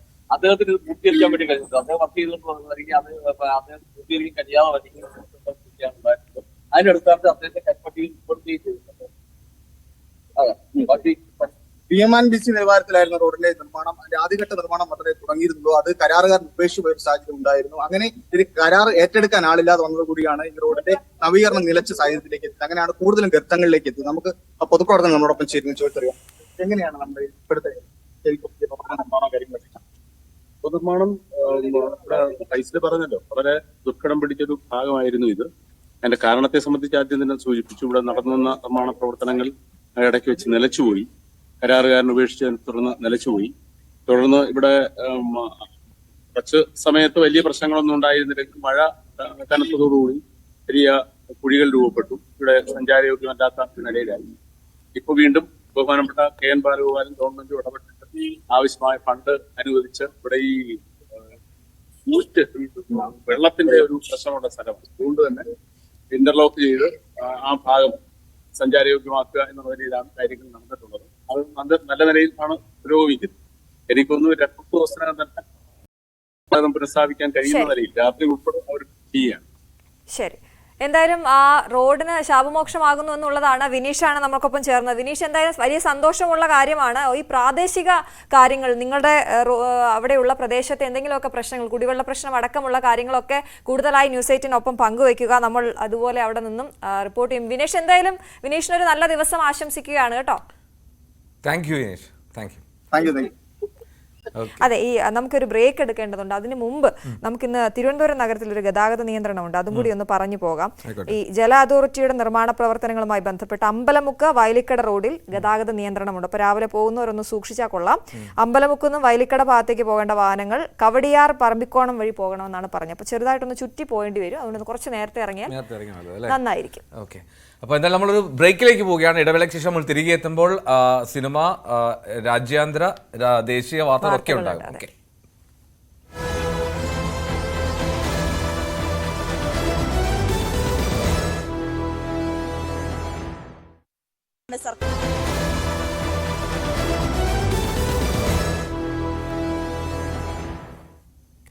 വീണ്ടും എല്ലാവർക്കും മോർണിംഗ് വെബ്സിലേക്ക് സ്വാഗതം. നമ്മൾ ഇനി പോകുന്നത് ദേശീയ അന്തർദേശീയ വാർത്തകളിലേക്കാണ്. ER രാകേഷാണ് നമ്മോടൊപ്പം ചേരുന്നത് ന്യൂസ് ഡെസ്കിൽ നിന്ന്. ER, good morning. നമ്മൾ ആദ്യം പ്രധാനമന്ത്രി നരേന്ദ്രമോദിയുടെ യുക്രൈൻ സന്ദർശനത്തെ പറ്റി പോകാൻ തോന്നുന്നു. അവിടെ വ്ളാഡിമിർ സെലൻസ്കിയുമായി മോദി ഇന്ന് കൂടിക്കാഴ്ച നടത്തുന്നുണ്ട് അല്ലേ? ശരി, മറ്റെന്തൊക്കെ കാര്യങ്ങളാണ് അദ്ദേഹത്തിന്റെ ഒരു ദിവസത്തെ സന്ദർശനമാണ് ഉള്ളത്? എന്തൊക്കെയാണ് പ്രോഗ്രാംസ്, എങ്ങനെയാണ്? Eldho Aswathy, good morning. ഏതായാലും പ്രധാനമന്ത്രി നരേന്ദ്രമോദി ഇപ്പോൾ യുക്രൈനിലേക്ക് തിരിച്ചിരിക്കുകയാണ്. പോളണ്ട് സന്ദർശനം പൂർത്തിയാക്കിയ ശേഷമാണ് അദ്ദേഹം ഇപ്പോൾ യുക്രൈനിലേക്ക് യാത്ര തിരിച്ചിരിക്കുന്നത്. ഏതായാലും നിർണായകമായ കൂടിക്കാഴ്ചയാണ് ഇപ്പോൾ നടക്കാൻ പോകുന്നത്. കാരണം പ്രധാനമന്ത്രിയായി 3ാം തവണയും അധികാരത്തെത്തിയ ശേഷം നരേന്ദ്രമോദി ആദ്യം സന്ദർശിച്ച റഷ്യയായിരുന്നു. ഇറ്റലിയിൽ അദ്ദേഹം ഉച്ചകോടി പങ്കെടുത്തെങ്കിൽ പോലും ഒരു നയതന്ത്ര തലത്തിലുള്ള ചർച്ച എന്ന രീതിയിൽ ആദ്യം സന്ദർശിച്ച രാജ്യം എന്നത് റഷ്യയായിരുന്നു. അത് കടുത്ത വിമർശനത്തിന് ഇടയാക്കിയിരുന്നു. പ്രത്യേകിച്ച് യുക്രൈനുമായി റഷ്യ യുദ്ധം തുടരുന്ന പശ്ചാത്തലത്തിൽ അത് അന്താരാഷ്ട്ര തലത്തിൽ വലിയ വിമർശനങ്ങൾക്ക് വിധേയമായിരുന്നു. പ്രത്യേകിച്ച് സെലൻസ്കി തന്നെ അതിനെ ചോദ്യം ചെയ്തുകൊണ്ട് രംഗത്ത് വന്നു. കാരണം ഏറ്റവും വലിയ ജനാധിപത്യ രാജ്യത്തെ തലവൻ ഒരു യുദ്ധ കുറ്റവാളിയുമായി കൂടിക്കാഴ്ച നടത്തുന്നു എന്നായിരുന്നു ഈ കൂടിക്കാഴ്ച അന്ന് സെലൻസ്കി വിശേഷിപ്പിച്ചത്. മാത്രമല്ല അമേരിക്ക അടക്കമുള്ള രാജ്യങ്ങൾ അന്ന് ആശങ്ക ഉയർത്തുകയും ചെയ്തു. ഈ ഒരു പശ്ചാത്തലത്തിലാണ് ഇപ്പോൾ ഏതായാലും യുക്രൈൻ സന്ദർശനം നടക്കുന്നത് എന്നതാണ് ഏറ്റവും പ്രധാനപ്പെട്ട കാര്യം. ഏതായാലും ഈ 2 രാജ്യങ്ങളും ഇന്ത്യയെ സംബന്ധിച്ചിടത്തോളം നിർണായകമാണ്. അവരുമായുള്ള സൗഹൃദം അനിവാര്യമാണ്. അതിൽ ഏറ്റവും പ്രധാനപ്പെട്ട കാര്യം റഷ്യയുടെ കാര്യം എടുക്കുകയാണെങ്കിൽ ഇന്ത്യ ഉപയോഗിക്കുന്ന അല്ലെങ്കിൽ ഇറക്കുമതി ചെയ്യുന്ന എണ്ണയുടെ ഏതാണ്ട് 40% അത് റഷ്യയിൽ നിന്നാണ്. മാത്രമല്ല ഇന്ത്യയുടെ സൈനിക തലത്തിൽ ഇന്ത്യ ഉപയോഗിക്കുന്ന ആയുധങ്ങളിൽ ഭൂരിഭാഗവും ഏതാണ്ട് 60% റഷ്യ നിർമ്മിതമോ അല്ലെങ്കിൽ റഷ്യൻ സാങ്കേതിക വിദ്യ ഉപയോഗിച്ചാണ്. ഉക്രൈൻ്റെ കാര്യത്തിൽ വരുമ്പോഴും അതുണ്ട്. പ്രത്യേകിച്ച് പഴയ സോവിയറ്റ് യൂണിയൻ്റെ ഭാഗമാണ് ഉക്രൈൻ. അപ്പോൾ യുക്രൈൻ നിർമ്മിത ആയുധങ്ങളും ഇത്തരത്തിൽ ഇന്ത്യ ഉപയോഗിക്കുന്നത്. പ്രത്യേകിച്ച് സിയാച്ചിനിലും മറ്റും ഉപയോഗിക്കുന്ന പല ആയുധങ്ങളും യുക്രൈനിലാണ്. അതിൻ്റെ അറ്റകുറ്റപ്പണികൾക്ക് അവരുടെ സഹായം ആവശ്യമുണ്ട്. അതുകൊണ്ട് തന്നെ ഈ 2 രാജ്യങ്ങളുമായുള്ള മികച്ച സൗഹൃദം ഇന്ത്യയെ സംബന്ധിച്ച് അനിവാര്യമാണ്. അപ്പോൾ ഇന്ന് സെലൻസ്കിയുമായുള്ള കൂടിക്കാഴ്ചയിൽ എന്തൊക്കെ വിഷയങ്ങൾ ചർച്ചയ്ക്ക് വരുമെന്നുള്ളത് പ്രധാനപ്പെട്ട കാര്യമാണ്. പ്രത്യേകിച്ച് ചർച്ചയിലൂടെ ഈ പ്രശ്നം പരിഹരിക്കണമെന്ന് ആദ്യം മുതൽ ഇന്ത്യ നിലപാട് ആവർത്തിക്കുന്നതാണ്. അപ്പോൾ എന്തായിരിക്കും പ്രധാനമന്ത്രി ഈ കൂടിക്കാഴ്ചയിൽ പറയുക? പ്രത്യേകിച്ച് യുദ്ധമടക്കമുള്ള വിഷയങ്ങളിൽ ഇന്ത്യയുടെ നിലപാട് എന്ത് എന്നുള്ളത് നിർണായകമാണ്. അക്കാര്യവും ലോകരാജ്യങ്ങൾ ഏതായാലും ഈ ഘട്ടത്തിൽ ഉറ്റുനോക്കുന്നുണ്ട്. എൽദോ, അശ്വതി.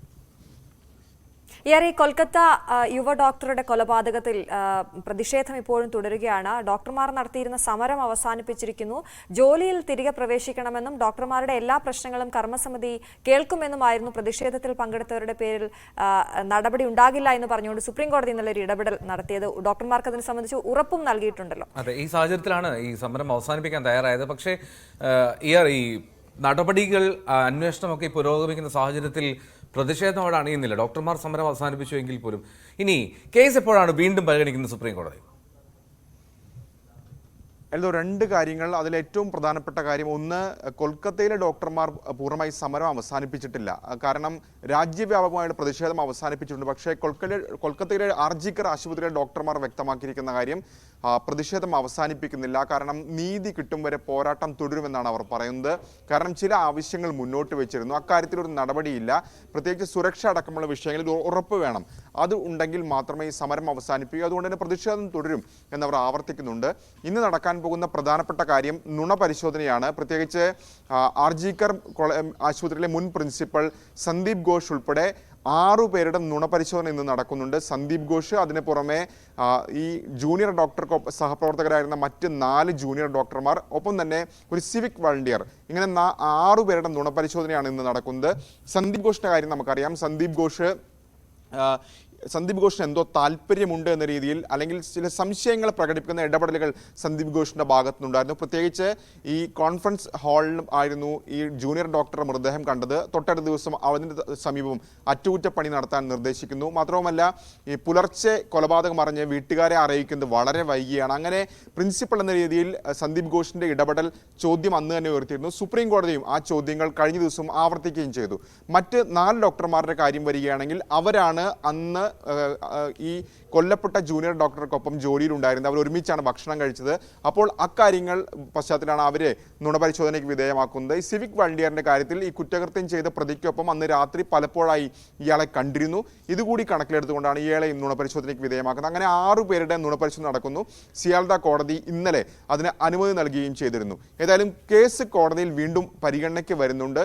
നിലവിൽ കൊൽക്കത്തയിലെ ഡോക്ടർമാർ ആവർത്തിച്ചിരിക്കുന്ന പ്രധാനപ്പെട്ട കാര്യം, അവർ CBI സംഘവുമായി കൂടിക്കാഴ്ച നടത്തും. അന്വേഷണ പുരോഗതി സംബന്ധിച്ച കാര്യങ്ങൾ ചോദിച്ചറിയുമെന്നാണ് ഇപ്പോൾ അവർ വ്യക്തമാക്കിയിരിക്കുന്നത്. എൽദാശ്വതി. Right, okay. രാകേഷാണ് വിവരങ്ങൾ നൽകിക്കൊണ്ടിരുന്നത്. നല്ലൊരു ദിവസം ഇയാറിനും ആശംസിക്കുകയാണ്. വളരെ തിരക്ക് പിടിച്ച ദിവസം തന്നെ ആശംസിക്കട്ടെ. തീർച്ചയായിട്ടും എന്നും ഇയാറിനെ സംബന്ധിച്ചിടത്തോളം എന്നും തിരക്ക് പിടിച്ച ദിവസങ്ങളാണ്. അപ്പോൾ നമുക്ക് ഇന്നത്തെ ദിവസത്തിനൊരു പ്രത്യേകതയുണ്ട്. എന്താണ്? ദേശീയ ബഹിരാകാശ ദിനമാണ്. ബഹിരാകാശ ദിനമാണ് ഇന്ന്. ചന്ദ്രന്റെ ദക്ഷിണ ധ്രുവത്തിൽ ചന്ദ്രയാൻ 3 അതിസങ്കീർണമായ സോഫ്റ്റ് ലാൻഡിംഗ് വിജയകരമായി നടത്തിയ അഭിമാന ദിനമാണ് ദേശീയ ബഹിരാകാശ ദിനമായിട്ട് നമ്മൾ ആഘോഷിക്കുന്നത്. ഇന്ത്യയുടെ എത്രാമത്തെ ദേശീയ ബഹിരാകാശ ദിനമാണ്? അന്ന് ഞാൻ ക്ലാസ്സിൽ പോയി. എന്നാൽ ഇന്ത്യയുടെ ആദ്യത്തെ ദേശീയ ബഹിരാകാശ ദിനം കൂടിയാണ് ഇന്ന്. ശരി. ദേശീയ ബഹിരാകാശ ദിനം രാജ്യം ചന്ദ്രനിൽ സോഫ്റ്റ് ലാൻഡ് ചെയ്ത അഭിമാന നിമിഷത്തിന്റെ ഓർമ്മപ്പെടുത്തലാണ് ഈ ദിവസം. ദക്ഷിണ ധ്രുവത്തിലെ രഹസ്യങ്ങൾ തേടിയുള്ള യാത്രയിൽ വിജയ ചുവടുവെച്ച 4ാമത്തെ രാജ്യമായി ഇന്ത്യ മാറിയ ദിവസം. 2023 ഓഗസ്റ്റ് 5-ന് പേടകം ചന്ദ്രന്റെ ഭ്രമണപഥത്തിൽ പ്രവേശിച്ചു. 2023-ന് വിക്രം ലാൻഡർ ചന്ദ്രന്റെ ദക്ഷിണ ധ്രുവത്തിന് സമീപം ലാൻഡ് ചെയ്തു. അതോടെ ഓഗസ്റ്റ് 23 ഇന്ത്യയെ ചന്ദ്രനിൽ തൊട്ട 4ാമത്തെ രാജ്യവും ദക്ഷിണ ധ്രുവത്തിൽ ഇറങ്ങിയ ആദ്യ രാജ്യവുമാക്കി മാറ്റി. വിജയകരമായ ലാൻഡിങ്ങിനെ തുടർന്നാണ് പ്രഗ്യാൻ റോവറിന്റെ വിന്യാസം നടത്തുന്നത്. അത് ചന്ദ്രോപരിതലത്തിൽ പര്യവേഷണം ആരംഭിച്ചു. ഏകദേശം 100 മീറ്ററോളം സഞ്ചരിച്ച് വിവിധ പരീക്ഷണങ്ങൾ നടത്തി വിലപ്പെട്ട വിവരങ്ങൾ ഭൂമിയിലേക്ക് തിരികെ അയച്ചു. റോവറിന്റെ കണ്ടെത്തലുകൾ ചന്ദ്രന്റെ മണ്ണിലെ സർഫസിന്റെയും മറ്റു മൂലകങ്ങളുടെയും കണ്ടെത്തൽ ഉൾപ്പെടെ ചന്ദ്രന്റെ ഘടനയെക്കുറിച്ചുള്ള നിർണായക വിവരങ്ങൾ നൽകിയിട്ടുണ്ട്. ചന്ദ്രോപരിതലത്തിൽ ജലതന്മാത്രകളുടെ സാന്നിധ്യം സ്ഥിരീകരിച്ചതാണ് ദൗത്യത്തിന്റെ ഏറ്റവും പ്രധാനപ്പെട്ട കണ്ടെത്തലുകളിൽ ഒന്ന്. ഭാവിയിലെ ചാന്ദ്ര പര്യവേഷണത്തിനും ജുഡീഷ്യൽ കമ്മിറ്റിയല്ല, സർക്കാർ നിയമിച്ച കമ്മിറ്റിയാണ് ഹേമ കമ്മീഷൻ എന്ന സർക്കാർ മറുപടി നൽകി. റിപ്പോർട്ട് പൊതുജന മധ്യത്തിലുണ്ട്. പോലീസിന് നേരിട്ട് കേസെടുക്കാവുന്ന കുറ്റകൃത്യങ്ങൾ ഉണ്ടോ എന്നും കോടതി ചോദിക്കുന്ന സാഹചര്യമുണ്ടായി. കമ്മിറ്റി ചൂണ്ടിക്കാട്ടിയത് ഗുരുതരമായ പ്രശ്നങ്ങളല്ലേ എന്നും കോടതി ചോദിച്ചു. മൊഴി നൽകിയവരുടെ പേര് വിവരങ്ങൾ സർക്കാരിന്റെ പക്കലുണ്ടോ എന്നുകൂടി കോടതി ചോദിക്കുന്ന സാഹചര്യമുണ്ടായി. രഹസ്യ സ്വഭാവം ആണ്, അതുകൊണ്ട് എന്തായാലും സർക്കാരിന്റെ പക്കൽ ഇവരുടെ എല്ലാവരുടെയും പേര് വിവരങ്ങൾ തെളിവുകൾ അടക്കമുണ്ട്. പക്ഷെ ഇത് രഹസ്യ സ്വഭാവമുള്ളതിനാൽ പുറത്തുവിടാൻ കഴിയില്ല എന്ന് സർക്കാർ മറുപടി നൽകുന്ന സാഹചര്യമുണ്ടായി. പക്ഷേ റിപ്പോർട്ടിലെ കണ്ടെത്തലുകൾ ഒഴിവാക്കിയിട്ടുണ്ടോ എന്ന്, ഈ റിപ്പോർട്ടിൽ കണ്ടെത്തിയിട്ടുള്ള കാര്യങ്ങൾ ഏതെങ്കിലും ഒഴിവാക്കിയിട്ടുണ്ടോ, അങ്ങനെയാണ് എല്ലാവരുടെയും സംശയം. ആ ഒരു സംശയത്തിന് സർക്കാർ എന്ത് മറുപടിയാണ് നൽകുന്നതെന്നും ചോദിക്കുന്ന സാഹചര്യമുണ്ടായി. മൊഴി നൽകിയവർക്ക് നേരിട്ട് വന്ന് പറയാൻ അല്ലെങ്കിൽ താല്പര്യപ്പെടുന്നുണ്ട് എന്നും കോടതി താല്പര്യപ്പെടുന്നുണ്ട്. ഈ പരാതിക്കാർ ഏതെങ്കിലും വിധത്തിൽ കോടതിയിലേക്കോ അല്ലെങ്കിൽ പോലീസിലേക്കോ മജിസ്ട്രേറ്റ് മുന്നിലേക്കോ വന്ന് പരാതി നൽകാൻ കേസെടുക്കാൻ പരിമിതിയുണ്ട് എന്ന് AG തന്നെ ഹൈക്കോടതിയിൽ പറയുകയാണ് ഉണ്ടായത്. അതുപോലെ തന്നെയാണ് ഇതിൽ പരാതി വന്നാൽ കേസെടുക്കാം എന്ന് പറയുന്നു.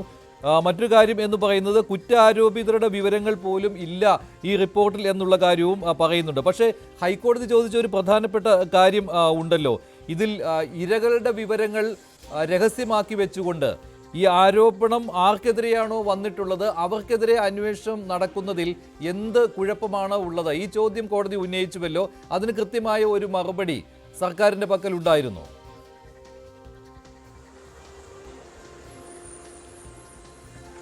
മഞ്ജു, ആ ഒരു ചോദ്യത്തിന് സർക്കാരിന്റെ ഭാഗത്ത് കൃത്യമായിട്ടുള്ള ഒരു മറുപടി ഉണ്ടായിരുന്നില്ല. സർക്കാർ പറഞ്ഞത് ഈ റിപ്പോർട്ട് സമർപ്പിക്കുന്ന വേളയിൽ ഇത് ചില പേരുകൾ അത് രഹസ്യമായി തന്നെ വെക്കണമെന്ന് കമ്മീഷൻ ആവശ്യപ്പെട്ടു. അതുകൊണ്ട് തന്നെയാണ് ഈ സർക്കാർ അവരുടെ ഒരു സ്വകാര്യതയെ മാനിച്ചുകൊണ്ട് ഈ റിപ്പോർട്ടിലുള്ള ചില ഭാഗങ്ങൾ ഒഴിവാക്കിക്കൊണ്ട് ഈ റിപ്പോർട്ട് പുറത്തുവിട്ടത്. അല്ലാത്ത പക്ഷം ഈ ഇരകളാക്കപ്പെട്ട അല്ലെങ്കിൽ പരാതിക്കാരുടെയും ആരോപണ വിധേയരായവരുടെയും പേര് വിവരങ്ങൾ തങ്ങളുടെ പക്കലുണ്ട് എന്ന മറുപടിയാണ് സർക്കാർ നൽകിയത്. പക്ഷേ അത് എത്രത്തോളം നമുക്കറിയാം, ഈ റിപ്പോർട്ട് വന്നതിന് പിന്നാലെ സർക്കാരിന്റെ ഭാഗത്ത് നിന്ന് മുഖ്യമന്ത്രി അടക്കം മാധ്യമങ്ങളുടെ ചോദ്യങ്ങൾക്ക് മറുപടിയായി പല രീതിയിലാണ് ഉത്തരം നൽകിയത്. അതിൽ ഈ ആരോപണ വിധേയരെ സംരക്ഷിക്കേണ്ടതുണ്ടോ എന്ന് കൂടി ചോദിക്കുമ്പോഴും പറയുന്നത് ഈ കമ്മീഷൻ ഒരു കത്ത് നൽകിയിരുന്നു, അതിൽ ഇവരുടെ പേരുവിവരങ്ങൾ പുറത്തുവിടരുത് അല്ലെങ്കിൽ പരാതിക്കാർ അത് ആവശ്യപ്പെട്ടിരുന്നു എന്ന തരത്തിലുള്ള പല. സർക്കാർ മുദ്ര വെച്ച കവറിൽ റിപ്പോർട്ട് കോടതിക്ക് നൽകണം എന്നും ഹൈക്കോടതി നിർദ്ദേശം നൽകിയിരിക്കുകയാണ്. സമൂഹത്തെ ബാധിക്കുന്ന വിഷയമാണ് റിപ്പോർട്ടിൽ എന്നുള്ള നിരീക്ഷണമാണ് കോടതി നടത്തിയിരിക്കുന്നത്. അതേസമയം റിപ്പോർട്ട് പൊതുമധ്യത്തിലുണ്ട് എന്ന വിശദീകരണമാണ് സർക്കാർ നൽകിയത്. അതുമാത്രമല്ല, പരാതി ആരും നൽകിയിരുന്നില്ല എന്ന ന്യായീകരണമാണ് ഇന്ന് സർക്കാർ കോടതിയെ അറിയിച്ചത്. പരാതി കിട്ടിയാൽ കേസെടുക്കാം എന്നാണ് സർക്കാർ കോടതിയിൽ നൽകിയിരിക്കുന്ന ന്യായീകരണം. അതേസമയം ഇരകൾക്ക് എന്തുകൊണ്ട് നീതി കിട്ടിയില്ല എന്ന ചോദ്യമാണ് ഹൈക്കോടതി ഉന്നയിച്ചിരിക്കുന്നത്. ആരോപണ വിധേയരായവർക്കെതിരെ നടപടിയെടുക്കാൻ എന്തായിരുന്നു തടസ്സമെന്ന് ഹൈക്കോടതി ചോദിച്ചു. ഇരകളാക്കപ്പെട്ടവരുടെ വിവരങ്ങൾ മറച്ചു വെച്ചുകൊണ്ട് തന്നെ ആരോപണ വിധേയർക്കെതിരെ അന്വേഷണം നടത്തിക്കൂടെ എന്ന പ്രധാനപ്പെട്ട ചോദ്യവും ഇന്ന് ഹൈക്കോടതി ഉന്നയിച്ചിരിക്കുകയാണ്. ഈ ചോദ്യങ്ങൾ ഉന്നയിച്ച ഹൈക്കോടതി അടുത്ത മാസം 10 ഈ ഹർജി പരിഗണിക്കുന്നതിന് വേണ്ടി മാറ്റിയിരിക്കുകയാണ്. നവമി ദിനേശ് ചേരുകയാണ് കൂടുതൽ വിവരങ്ങളുമായി കൊച്ചിയിൽ നിന്ന്. നവമി, എന്തായാലും നിരവധി ആവശ്യങ്ങൾ ഉയർന്നു വന്നിരുന്നു, കേസെടുത്തുകൂടെ ആരോപണ വിധേയർക്കെതിരെ എന്ന്. പക്ഷേ ഇപ്പോഴും സർക്കാർ ഹൈക്കോടതിയും നൽകിയിരിക്കുന്ന വാദം ഈ വിവരങ്ങൾ, ആരോപണ വിധേയരായവരുടെ വിവരങ്ങൾ പോലും സർക്കാരിൻ്റെ പക്കൽ ഇല്ല എന്നതല്ലേ? ഒളിച്ചുകളി നടത്തുകയായിരുന്നില്ലേ സർക്കാർ ഇന്ന് ഹൈക്കോടതിയിൽ കേസെടുക്കാത്തതിൻ്റെ കാര്യങ്ങൾ ചൂണ്ടിക്കാട്ടുമ്പോൾ?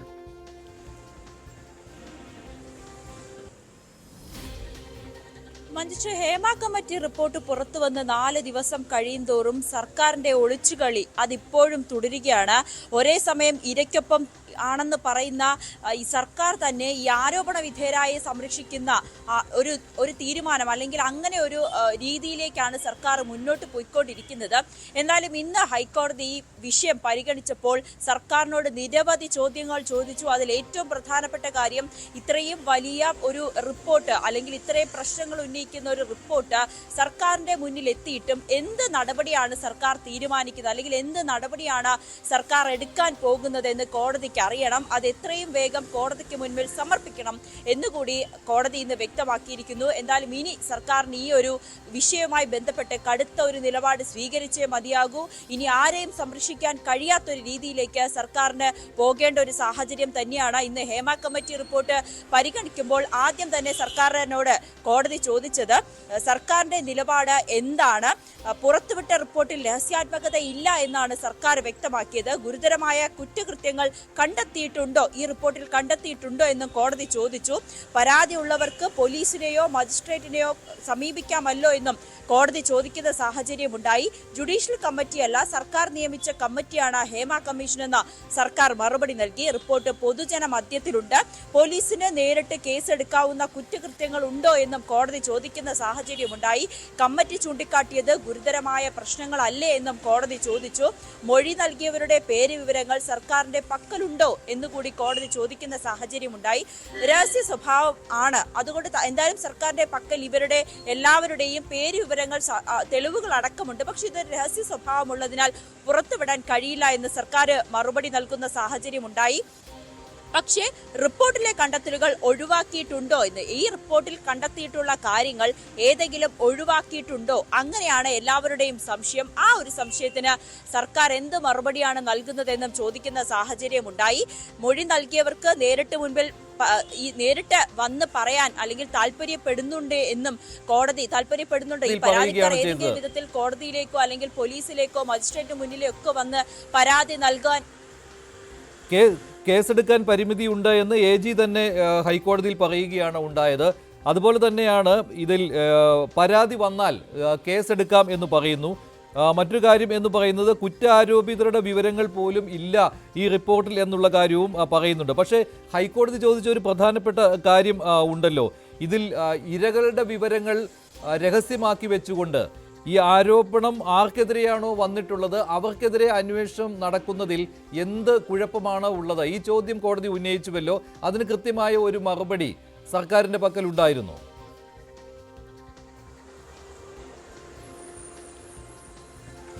മഞ്ജു, ആ ഒരു ചോദ്യത്തിന് സർക്കാരിന്റെ ഭാഗത്ത് കൃത്യമായിട്ടുള്ള ഒരു മറുപടി ഉണ്ടായിരുന്നില്ല. സർക്കാർ പറഞ്ഞത് ഈ റിപ്പോർട്ട് സമർപ്പിക്കുന്ന വേളയിൽ ഇത് ചില പേരുകൾ അത് രഹസ്യമായി തന്നെ വെക്കണമെന്ന് കമ്മീഷൻ ആവശ്യപ്പെട്ടു. അതുകൊണ്ട് തന്നെയാണ് ഈ സർക്കാർ അവരുടെ ഒരു സ്വകാര്യതയെ മാനിച്ചുകൊണ്ട് ഈ റിപ്പോർട്ടിലുള്ള ചില ഭാഗങ്ങൾ ഒഴിവാക്കിക്കൊണ്ട് ഈ റിപ്പോർട്ട് പുറത്തുവിട്ടത്. അല്ലാത്ത പക്ഷം ഈ ഇരകളാക്കപ്പെട്ട അല്ലെങ്കിൽ പരാതിക്കാരുടെയും ആരോപണ വിധേയരായവരുടെയും പേര് വിവരങ്ങൾ തങ്ങളുടെ പക്കലുണ്ട് എന്ന മറുപടിയാണ് സർക്കാർ നൽകിയത്. പക്ഷേ അത് എത്രത്തോളം നമുക്കറിയാം, ഈ റിപ്പോർട്ട് വന്നതിന് പിന്നാലെ സർക്കാരിന്റെ ഭാഗത്ത് നിന്ന് മുഖ്യമന്ത്രി അടക്കം മാധ്യമങ്ങളുടെ ചോദ്യങ്ങൾക്ക് മറുപടിയായി പല രീതിയിലാണ് ഉത്തരം നൽകിയത്. അതിൽ ഈ ആരോപണ വിധേയരെ സംരക്ഷിക്കേണ്ടതുണ്ടോ എന്ന് കൂടി ചോദിക്കുമ്പോഴും പറയുന്നത് ഈ കമ്മീഷൻ ഒരു കത്ത് നൽകിയിരുന്നു, അതിൽ ഇവരുടെ പേരുവിവരങ്ങൾ പുറത്തുവിടരുത് അല്ലെങ്കിൽ പരാതിക്കാർ അത് ആവശ്യപ്പെട്ടിരുന്നു എന്ന തരത്തിലുള്ള പല. സർക്കാർ മുദ്ര വെച്ച കവറിൽ റിപ്പോർട്ട് കോടതിക്ക് നൽകണം എന്നും ഹൈക്കോടതി നിർദ്ദേശം നൽകിയിരിക്കുകയാണ്. സമൂഹത്തെ ബാധിക്കുന്ന വിഷയമാണ് റിപ്പോർട്ടിൽ എന്നുള്ള നിരീക്ഷണമാണ് കോടതി നടത്തിയിരിക്കുന്നത്. അതേസമയം റിപ്പോർട്ട് പൊതുമധ്യത്തിലുണ്ട് എന്ന വിശദീകരണമാണ് സർക്കാർ നൽകിയത്. അതുമാത്രമല്ല, പരാതി ആരും നൽകിയിരുന്നില്ല എന്ന ന്യായീകരണമാണ് ഇന്ന് സർക്കാർ കോടതിയെ അറിയിച്ചത്. പരാതി കിട്ടിയാൽ കേസെടുക്കാം എന്നാണ് സർക്കാർ കോടതിയിൽ നൽകിയിരിക്കുന്ന ന്യായീകരണം. അതേസമയം ഇരകൾക്ക് എന്തുകൊണ്ട് നീതി കിട്ടിയില്ല എന്ന ചോദ്യമാണ് ഹൈക്കോടതി ഉന്നയിച്ചിരിക്കുന്നത്. ആരോപണ വിധേയരായവർക്കെതിരെ നടപടിയെടുക്കാൻ എന്തായിരുന്നു തടസ്സമെന്ന് ഹൈക്കോടതി ചോദിച്ചു. ഇരകളാക്കപ്പെട്ടവരുടെ വിവരങ്ങൾ മറച്ചു വെച്ചുകൊണ്ട് തന്നെ ആരോപണ വിധേയർക്കെതിരെ അന്വേഷണം നടത്തിക്കൂടെ എന്ന പ്രധാനപ്പെട്ട ചോദ്യവും ഇന്ന് ഹൈക്കോടതി ഉന്നയിച്ചിരിക്കുകയാണ്. ഈ ചോദ്യങ്ങൾ ഉന്നയിച്ച ഹൈക്കോടതി അടുത്ത മാസം 10 ഈ ഹർജി പരിഗണിക്കുന്നതിന് വേണ്ടി മാറ്റിയിരിക്കുകയാണ്. നവമി ദിനേശ് ചേരുകയാണ് കൂടുതൽ വിവരങ്ങളുമായി കൊച്ചിയിൽ നിന്ന്. നവമി, എന്തായാലും നിരവധി ആവശ്യങ്ങൾ ഉയർന്നു വന്നിരുന്നു, കേസെടുത്തുകൂടെ ആരോപണ വിധേയർക്കെതിരെ എന്ന്. പക്ഷേ ഇപ്പോഴും സർക്കാർ ഹൈക്കോടതിയും നൽകിയിരിക്കുന്ന വാദം ഈ വിവരങ്ങൾ, ആരോപണ വിധേയരായവരുടെ വിവരങ്ങൾ പോലും സർക്കാരിൻ്റെ പക്കൽ ഇല്ല എന്നതല്ലേ? ഒളിച്ചുകളി നടത്തുകയായിരുന്നില്ലേ സർക്കാർ ഇന്ന് ഹൈക്കോടതിയിൽ കേസെടുക്കാത്തതിൻ്റെ കാര്യങ്ങൾ ചൂണ്ടിക്കാട്ടുമ്പോൾ?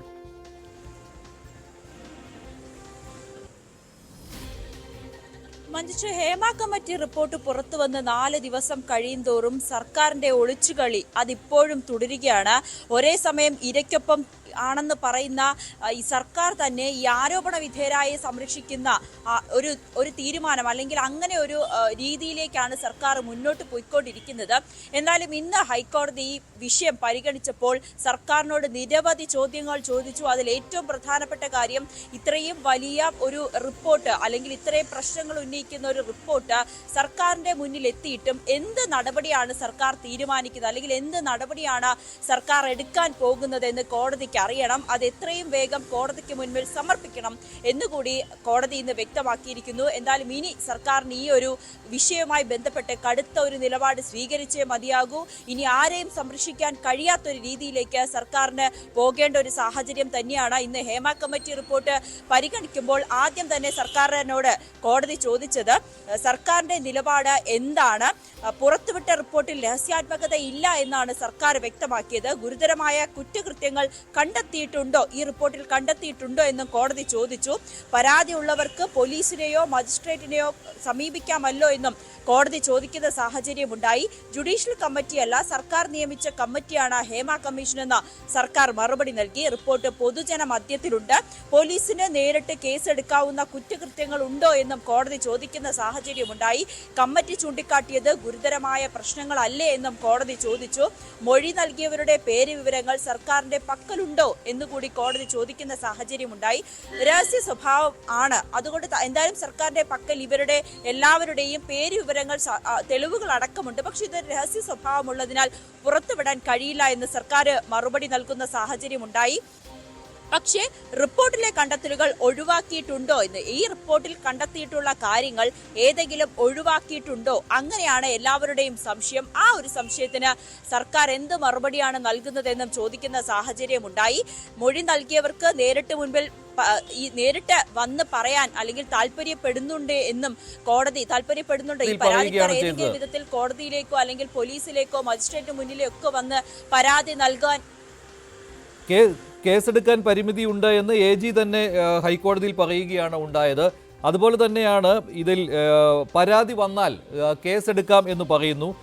മറ്റൊരു കാര്യം എന്ന് പറയുന്നത് കുറ്റാരോപിതരുടെ വിവരങ്ങൾ പോലും ഇല്ല ഈ റിപ്പോർട്ടിൽ എന്നുള്ള കാര്യവും പറയുന്നുണ്ട്. പക്ഷേ ഹൈക്കോടതി ചോദിച്ച ഒരു പ്രധാനപ്പെട്ട കാര്യം ഉണ്ടല്ലോ, ഇതിൽ ഇരകളുടെ വിവരങ്ങൾ രഹസ്യമാക്കി വെച്ചുകൊണ്ട് ഈ ആരോപണം ആർക്കെതിരെയാണോ വന്നിട്ടുള്ളത് അവർക്കെതിരെ അന്വേഷണം നടക്കുന്നതിൽ എന്ത് കുഴപ്പമാണ് ഉള്ളത്? ഈ ചോദ്യം കോടതി ഉന്നയിച്ചുവല്ലോ, അതിന് കൃത്യമായ ഒരു മറുപടി സർക്കാരിന്റെ പക്കൽ ഉണ്ടായിരുന്നു.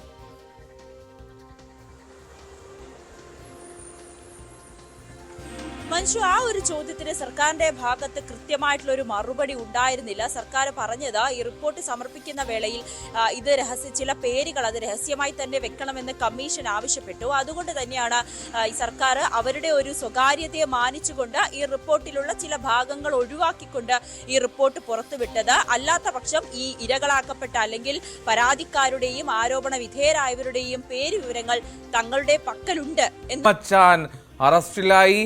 പോക്സോ കേസിലാണ് അറസ്റ്റ്. ഗോവിന്ദ് വിജയ് എന്നാണ് വിജയ മച്ചാന്റെ പേര്. അപ്പോൾ വിജയ മച്ചൻ അങ്ങനെ അറസ്റ്റിലായിരിക്കുന്നു. ആജ്ഞ, ഇത് എവിടെ രജിസ്റ്റർ ചെയ്ത കേസാണ്? എന്താണ് കേസിന് ആസ്പദമായിട്ടുള്ള സംഭവം? എന്തോ പോക്സോ കേസിലാണ് യൂട്യൂബർ വിജയ മച്ചാൻ അറസ്റ്റിലായിരിക്കുമെന്ന് മാത്രമേ വ്യക്തമാകുന്നുള്ളൂ. 16-കാരിയുടെ കേസ് പരാതിയിലാണ് നടപടി ഉണ്ടായിരിക്കുക എന്നാണ് അറിയുന്നത്.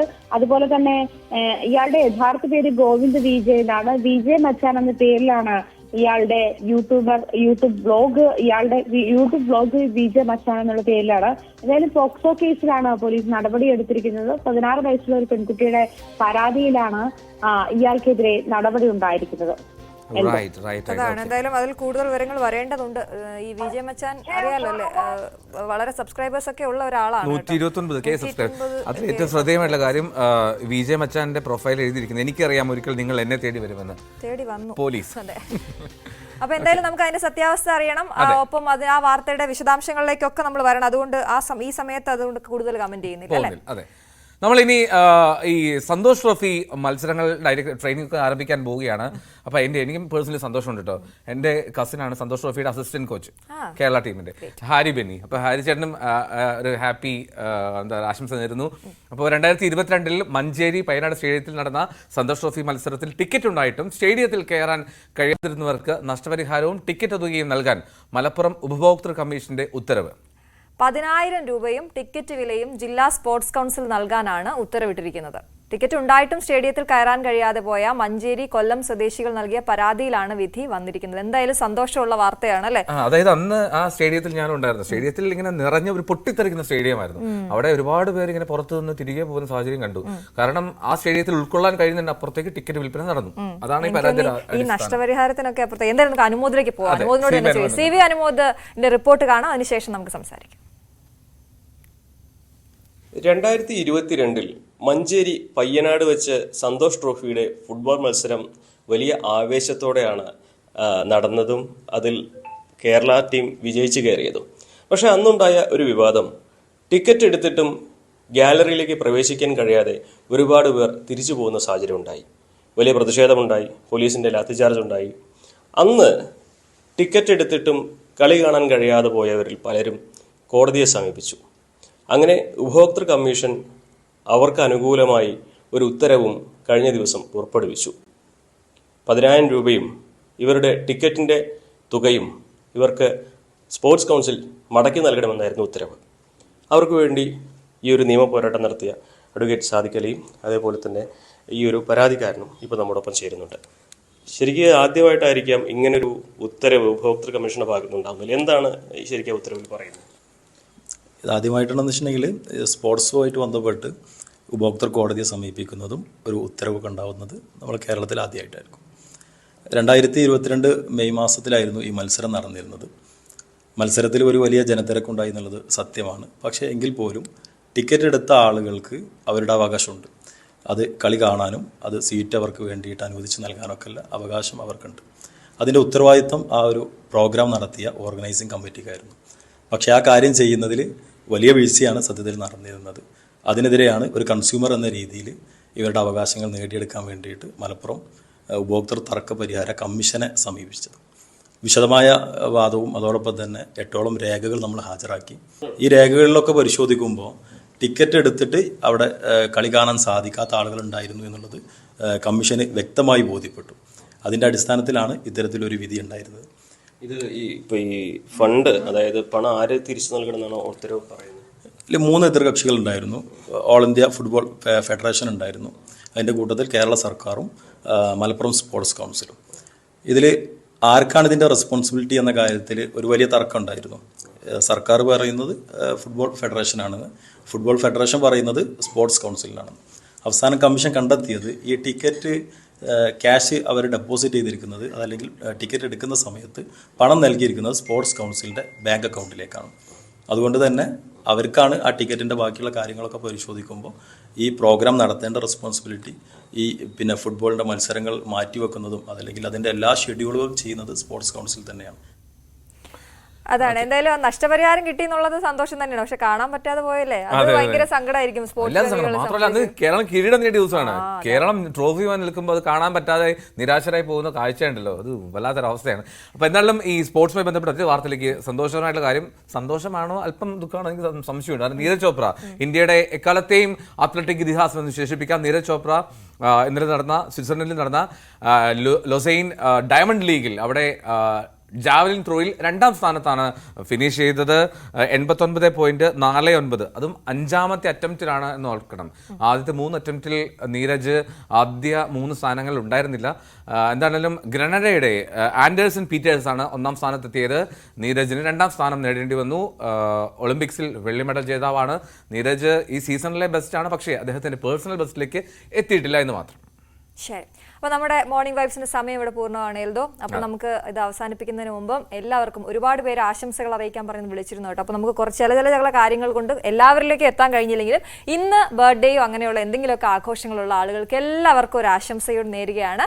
അല്ലാത്ത ആളുകൾക്കല്ലേ, നോർമലായിട്ടുള്ള ആളുകൾക്ക് സാധാരണ എല്ലാവർക്കും ഒരു നല്ല ദിവസം ആശംസിക്കുകയാണ്. നല്ലൊരു തുടക്കമാകട്ടെ. നെഗറ്റീവ് ഒക്കെ അങ്ങ് എടുത്ത് കളയുക, പോസിറ്റീവായിട്ട് നമുക്ക് പോവാം. ഓക്കെ. അപ്പോൾ നമ്മൾ വൈൻഡപ്പ് ചെയ്യാൻ നാളെ വീണ്ടും കാണാം അല്ലേ? അതെ, നമസ്കാരം. നമസ്കാരം.